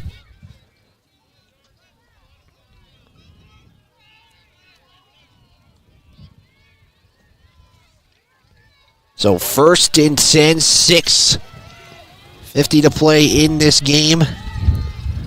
Cougars are now looking to, if you're the Cougars, you want to take clock, but you would like to score here just to give yourself cushion. And now since that 2-point failed, you can really make this harder. Frederick on the keeper and the gun. He's going to have some room. He's going to try and get to the right side. Flag on the play. As it stands, it's a 15-yard carry, 16 yards, but 2 flags on the play on 2 different sides. I think you can get one in the area of holding or block in the back. As Rowdy Shear I think he's not a fan of what's going to happen. I believe you're going to have one at least on the Cougars for a block in the back or a holding call. So, or no, wow, face mask on the Cougars. I didn't see that, but they're going to give the holding penalty to Wind River, so a 16-yard carry by Frederick goes away. That's the Cougars' 7th penalty in the game. for 36 yards, so it's not as bad as yardage-wise, but the amount is not what you're hoping for if you're Wind River. Holding is going to be from the spot of the foul, so this will be... Right now they are going to back it up from the 43.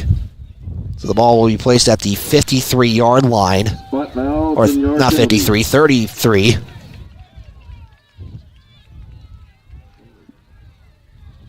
As the chain gain just moved 5 yards down. They must have given the Cougars the first down because the chain gain just moved 5 yards down. And now I think you're getting a conversation from the officials on why the chain gain move. So I think the chains need to be... The chain should be at the 35 if I'm not mistaken, but... I guess Frederick got a first down, but the penalty gives him a 1st and 15. Frederick in the gun. He's going to have a man in motion. It was Stevens. Frederick will keep it himself. And that's going to be a gain of 4 on the play for Cooper Frederick. That's going to be the first official. It's got to be the second play if they're going to give him that first down. I'm still trying to process what happened. 6:30 to go. Carry for 4 by Frederick. We are approaching 6 minutes to go in this contest.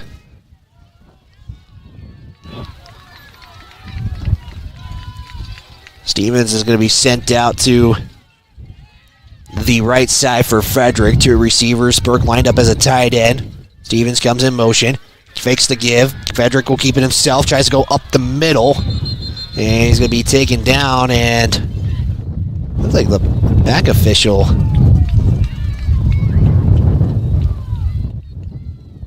blew the whistle dead, but the carry is still good for 6. It's going to be 3rd down and long. So I am going to give Frederick a carry there. It's not going to be 16 yards. The penalty negates it to a 6-yard carry. So the 16-yard carry comes back 10, so it was a 6-yard carry. So that's what I'm going to give Frederick. Since the chains moved, so they obviously gave him the yardage. So try to clear up my confusion. 3rd and 7 now. Same formation again. Receivers on the same side. Stevens in motion. Frederick will give it to Stevens. Tries to cut inside, and he will get to the 45-yard line. 2-yard gain on the play. On a 2-yard carry. And it's going to be 4th down, and the Cougars have a decision they got to make here. Are they going to punt this and trust the defense, or are they going to try to go for this and extend this drive? Right now, clock is in favor of them. If they get the conversion, and it really becomes favorable.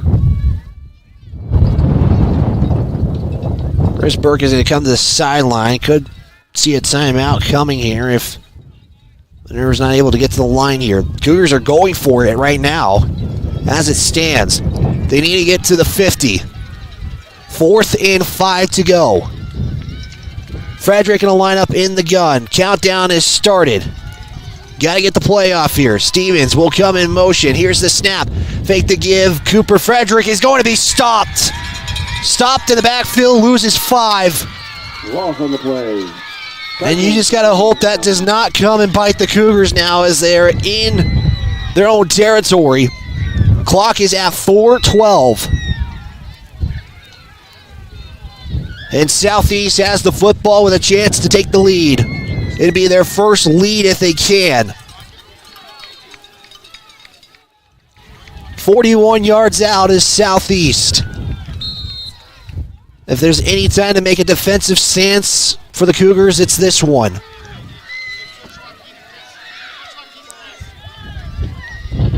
I formation. 2 receivers out to the left. Or to the right.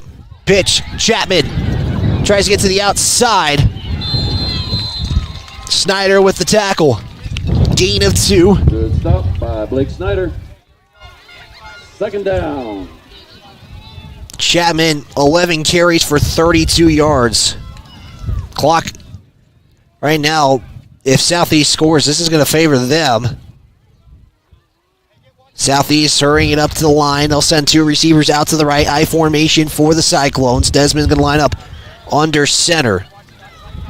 Wind River is the last Fremont County team in this, after DuBois fell earlier today. Desmond keeps it to, or gives it off to Moats. Gets 5. Wind picks up here at Leroy Center Field. Clock continues to tick. 3:15 and counting. 3rd and 4. They'll officially rule this.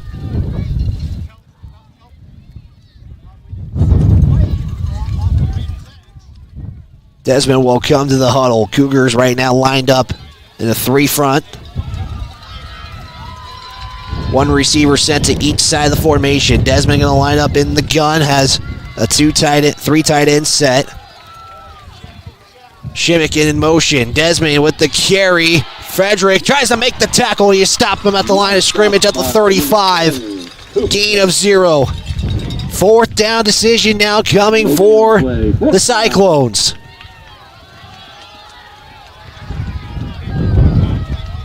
Now Cougars looking to make a stop. Make some noise! Right now, this is the biggest play of the game. Cougars trying to get the fans going here.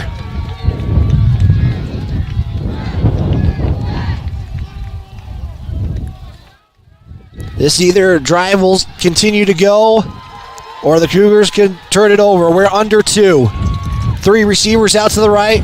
Shotgun set. Chapman on Desmond's left tip. He'll go in motion. Desmond looks deep. He's going to scramble. He's going to keep it for the first down and more. Desmond continues to go. He's going to have the first down at the 22-yard line. It's going to be a 12-yard carry by Desmond. Drive stays alive. 1:44 to go. Clock will start again. Southeast hurrying it up. Trips to the left, or trips to the right. Singles receiver to the left. Chapman on Desmond's left side. Looks left. Here's the throw, and it's intercepted! Intercepted by Wind River! Wind River gets the turnover! Braden Tatro on the interception! With 1:26 to go! The stop that was needed!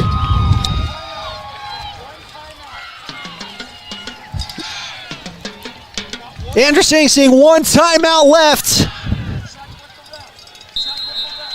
As Wind River has, or either Southeast, I believe Southeast has 1 timeout left. The ball is at the 5-yard line.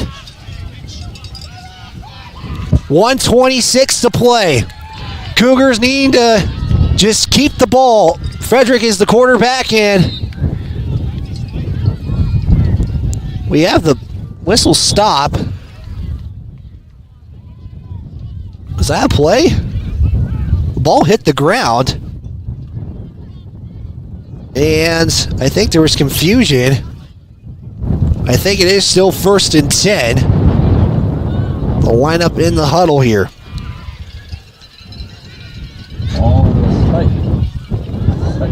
Oh, they do say it was spiked. So Cooper Frederick spiked the football. And so that is going to count as a play. Timeout taken by Wind River. We'll step aside. 1:26 left to play. 32-30. We're back after this on the County 10 Sports Network. How many letters? 5 letters. Just think about, what am I doing right now? Smile. Smile? Uh-huh. This is so easy.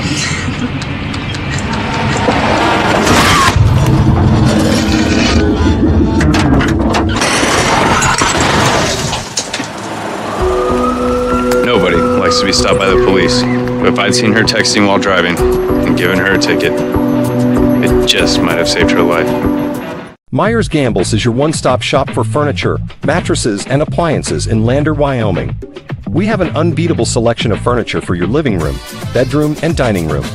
Plus, we have the latest trends in home furnishings. Our mattresses are comfortable and affordable, and our appliances are built to last.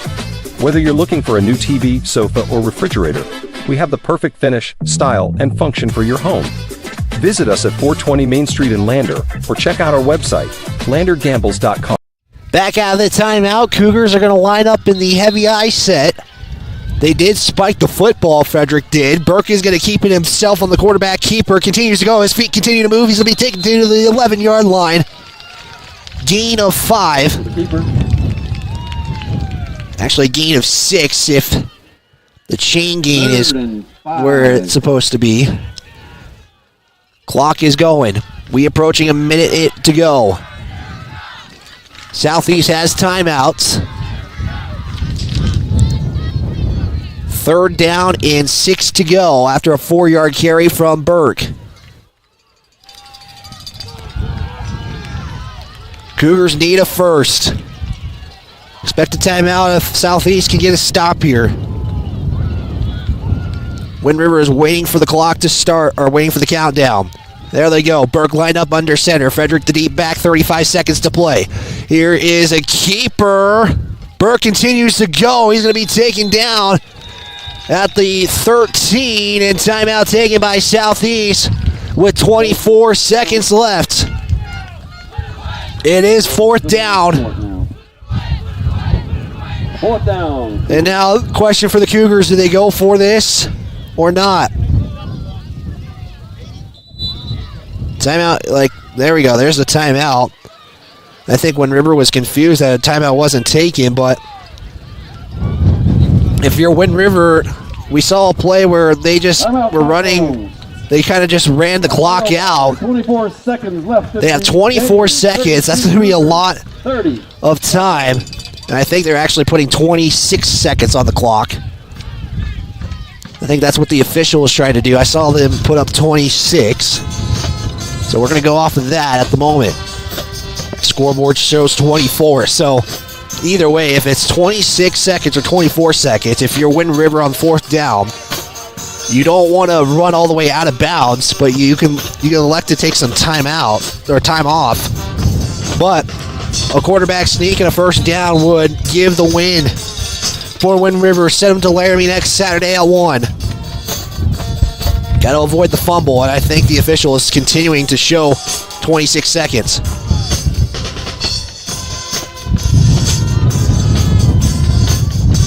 There we go. We see 26 seconds now. 4th down in inches. They need to get to the 15 for the first. Watch for Burke to come up. Southeast lining up like that's going to happen. Burke under center. See if Southeast will jump. Burke is going to keep it himself. And he's going to be close. The clock is going to stop. And I think it's going to be a 1st down. And it is. Cougars get the first. And that will do it. Wind River is going to win this football game. Everybody. Clock is going to tick down, and just like that, the final, Wind River 32, Southeast 30. The difference was Chris Burke got the 4th down that he needed to convert, and an interception the drive before. We'll step aside. Bailey Tire and Auto post-game show coming up right after this on the County 10 Sports Network. How about those Cougars? You can get out and explore our beautiful state behind the wheel of a brand new vehicle. Plus, all Fremont vehicles come backed by Fremont Care, so you'll be covered no matter what the open road has in store. Visit Fremont Chevrolet GMC in Riverton or shop online anytime at FremontMotors.com and start your Wyoming adventure today.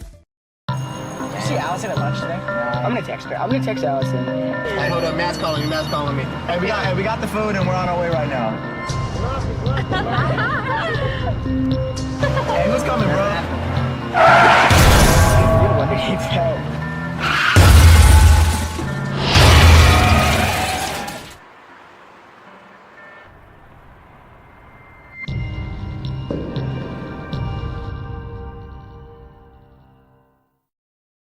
If you're looking for an upgrade to your vehicle, Wyoming 4x4 is the place to go for all your upgrade needs. From lift kits to bumpers, grill guards to bed liners, we've got everything you need to take your ride to the next level. We use top brands for our bumpers like Fab 4s, Ranch Hand, and Road and more. So get your vehicle ready and stop at Wyoming 4x4 or give Dan a call at 307-857-3175.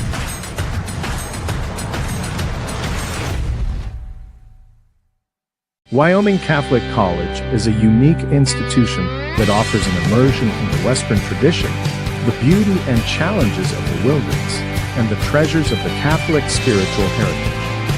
Our mission is to provide a unique educational experience that nurtures the body, mind, and spirit.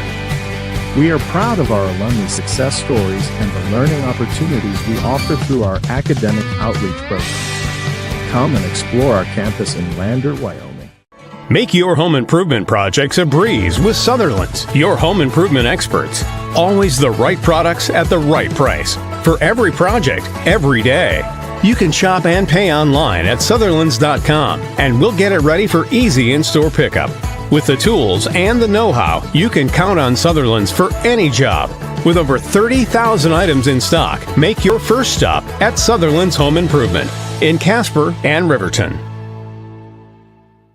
County 10 is your Fremont County news leader. We're everywhere. On the web, mobile, social, and on your radio dial, with all the news you need to feel connected. From sports to board meetings and community features, we work hard to bring you all the latest updates you care about. Visit us today at county10.com. County 10, community connected.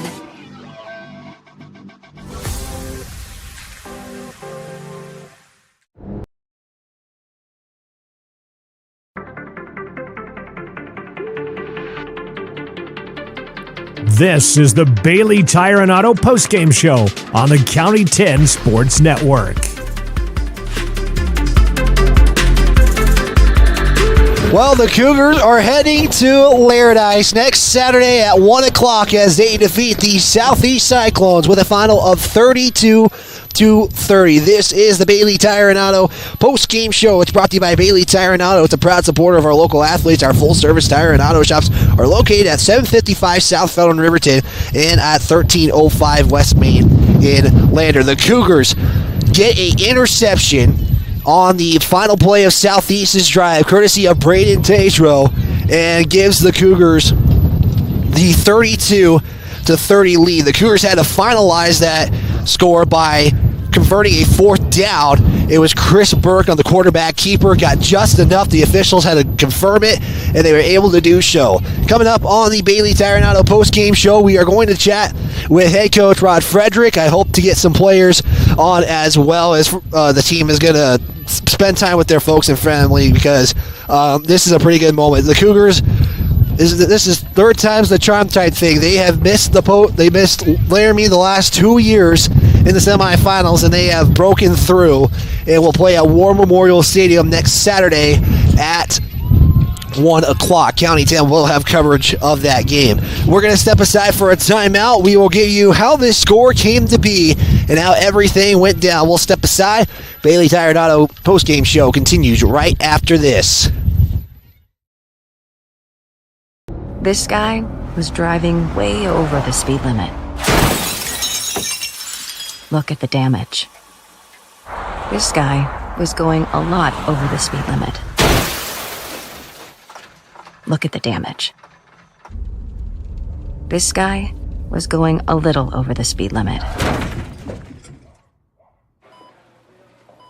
Look at the damage. Redden, Kane & Associates.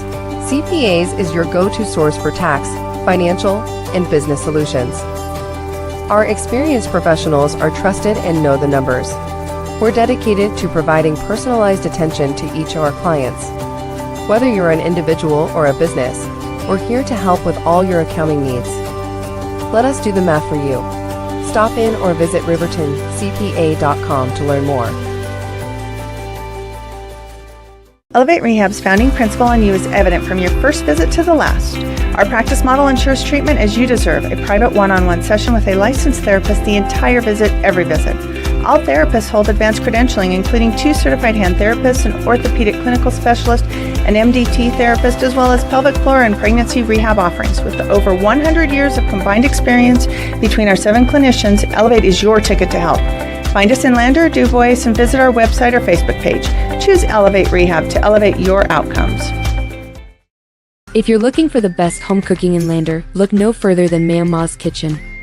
Our mouth-watering menu will have you coming back for more. From our famous Ma'am Ma's breakfast to our burgers, we got something for everyone. Our friendly staff and welcoming atmosphere make us the perfect spot for a family meal or a night out with friends. Don't take our word for it.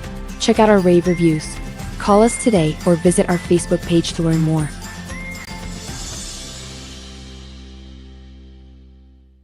I'm John Shade, your Edward Jones financial advisor. Financial investments are very important, but so are the investments of time, patience, and encouragement of our young athletes from their coaches, teachers, and mentors. That's why Edward Jones is a proud sponsor of the Lander Tigers on KOVE. Call John Shade or stop by my office at 824 West Main Street for all your investment needs. Edward Jones, making sense of investing. Member SIPC. RE/MAX All-Star Realtors are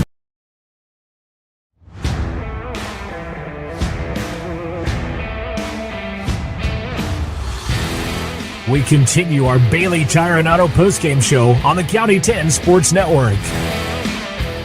Back here at Wind River High School as the Cougars get a 32-30 win. It was tight pretty much all the way out. Cougars got to a 2-score lead, but Southeast responded, but the difference is a missed 2-point conversion and an interception by the Cougars in the end as the Cougars win 32-30. Let's take a look at how each team scored. We'll start with the Cyclones and we'll go to the Cougars. The Cyclones would score in the second quarter in 3 plays, 21 yards. It'd be a touchdown connection from Aiden Desmond to Cole Sawyer on the score. That would tie things up for the Cougars, but Southeast would score again in the third quarter as it would be a score courtesy of a 4-yard touchdown run by Moats for 6. 5-yard touchdown run on Aiden Desmond's run. The Cyclones would then score in the fourth quarter with 6:50 to go. A 5-yard touchdown pass to Chapman. The 2-point try failed. That gave the score 32-30. Cougars were able to get the interception on that last drive for Southeast. The Cougars would score with 5:28 to go in the first quarter, courtesy of Cooper Frederick 8 yards out. That was a 12-play drive for 59 yards. The Cougars would then go 3 and out. Then Cougars' next score would go in the second quarter, 13 plays, 1-yard touchdown run by Chris Burke. And then Cooper Frederick would get a touchdown connection on the final play of the first half to Chris Burke on a passing connection 22 yards out. The Cougars would then score again with 22 seconds left to go in the third quarter, courtesy of Cooper Frederick, 53-yard touchdown run. Only one score in the fourth quarter, 32-30, your final. We'll step aside. Individual numbers coming up. I'm going to go check and make sure we can get some post-game remarks from at least the head coach. I hope we can get maybe a couple players on, but we'll get back to the Bailey Tire and Auto post-game show right after this on the County 10 Sports Network.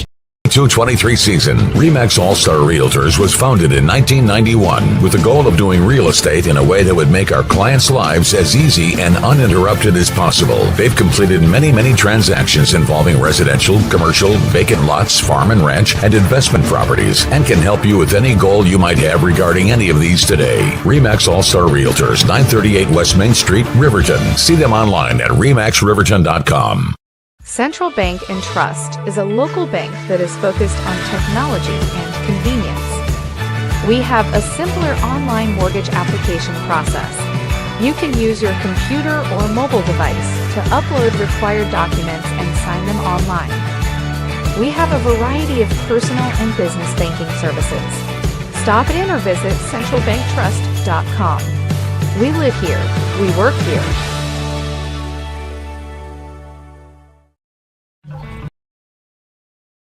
We continue our Bailey Tire and Auto post-game show as we are going to hopefully catch up with head coach Rod Frederick, and we got some more things we have to accomplish. But with that, we're going to send it to the studio with John Gabrielson, who gave us one more final update before he has to go on the air tonight. So, John, what do you got for us? We know 2 of the state championship matchups for next week in Laramie. In Class 2A, it'll be Torrington taking on Bighorn. The Trailblazers go off.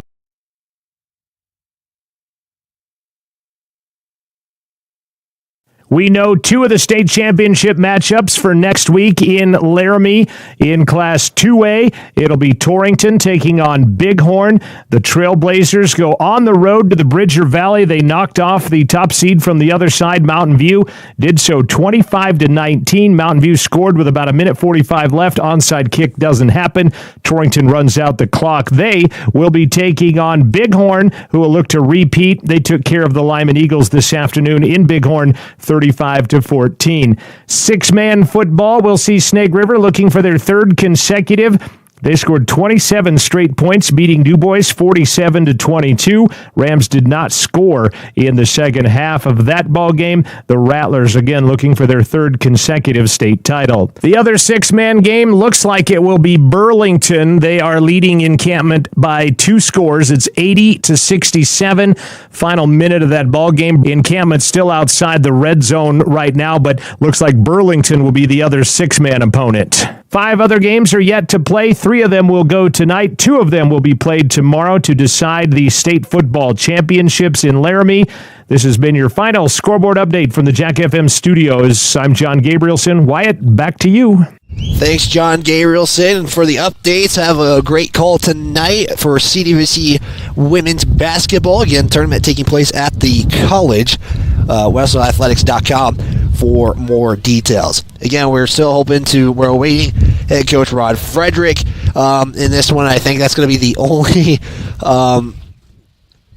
only person we're going to be able to interview tonight or this evening in that one. But yeah, Burlington, Little Snake River going to be for a 2nd straight season, it looks like, if John Gabrielson's update stands. And again, Wind River is going to have to await their opponents, because tomorrow is Big Piney at Linglefort Laramie. That one's going to take place Saturday. And if I'm not mistaken, Big Piney and Linglefort Laramie have only met just going to be for the 2nd time in its history between those 2 squads. Some final numbers. This look like this. We'll start with the Cyclones, as Aiden Desmond would go 6 of 12 passing for 90 yards and an interception. He did have, 2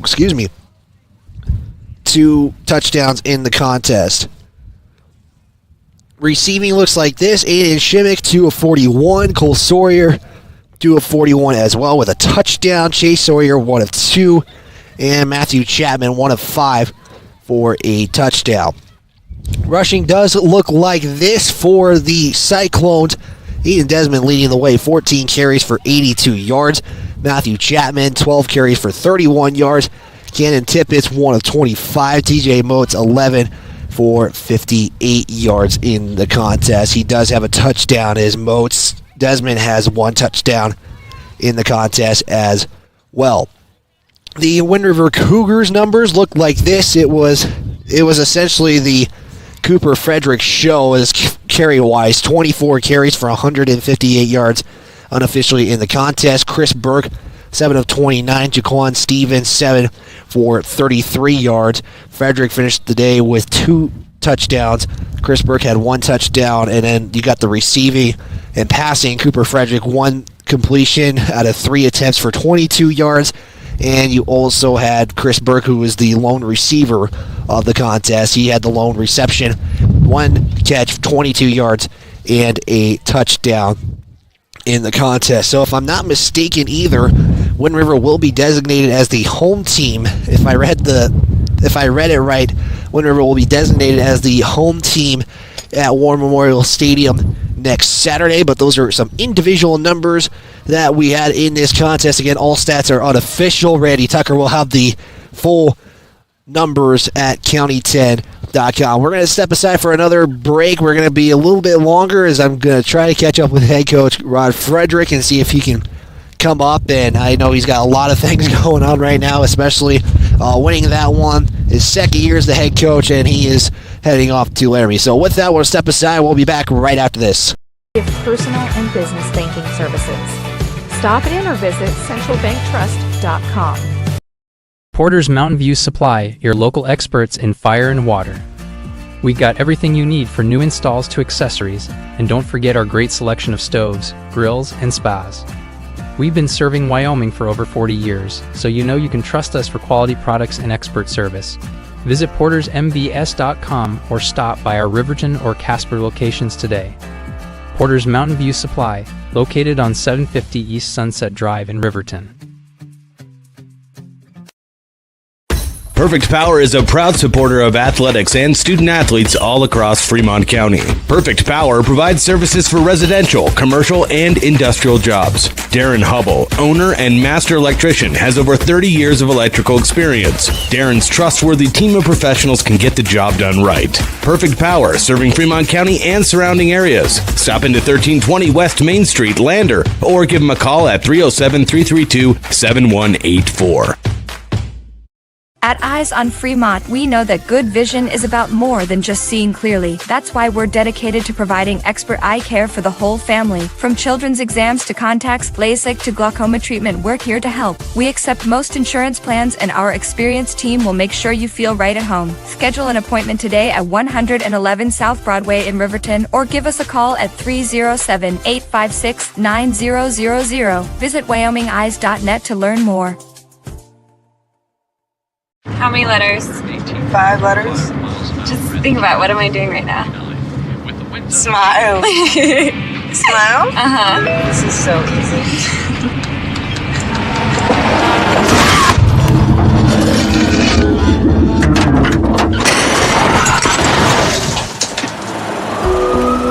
Nobody likes to be stopped by the police, but if I'd seen her texting while driving and given her a ticket, it just might have saved her life.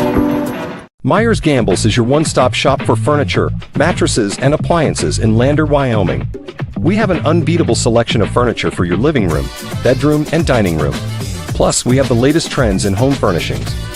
Our mattresses are comfortable and affordable, and our appliances are built to last. Whether you're looking for a new TV, sofa, or refrigerator, we have the perfect finish, style, and function for your home. Visit us at 420 Main Street in Lander, or check out our website, landergambles.com. Today. Get ready to explore Wyoming's stunning parks at Fremont Motors during the Open Road Sales Event. We're giving away a complimentary Wyoming State Parks pass with every vehicle sold, so you can get out and explore our beautiful state behind the wheel of a brand new vehicle. Plus, all Fremont vehicles come backed by Fremont Care, so you'll be covered no matter what the open road has in store. Visit Fremont Chevrolet GMC in Riverton, or shop online anytime at FremontMotors.com and start your Wyoming adventure today. Did you see Allison at lunch today? I'm gonna text her. I'm gonna text Allison. Hey, hold up, Matt's calling me. Matt's calling me. Hey, we got the food and we're on our way right now. Hey, who's coming, bro? You're the one that needs help.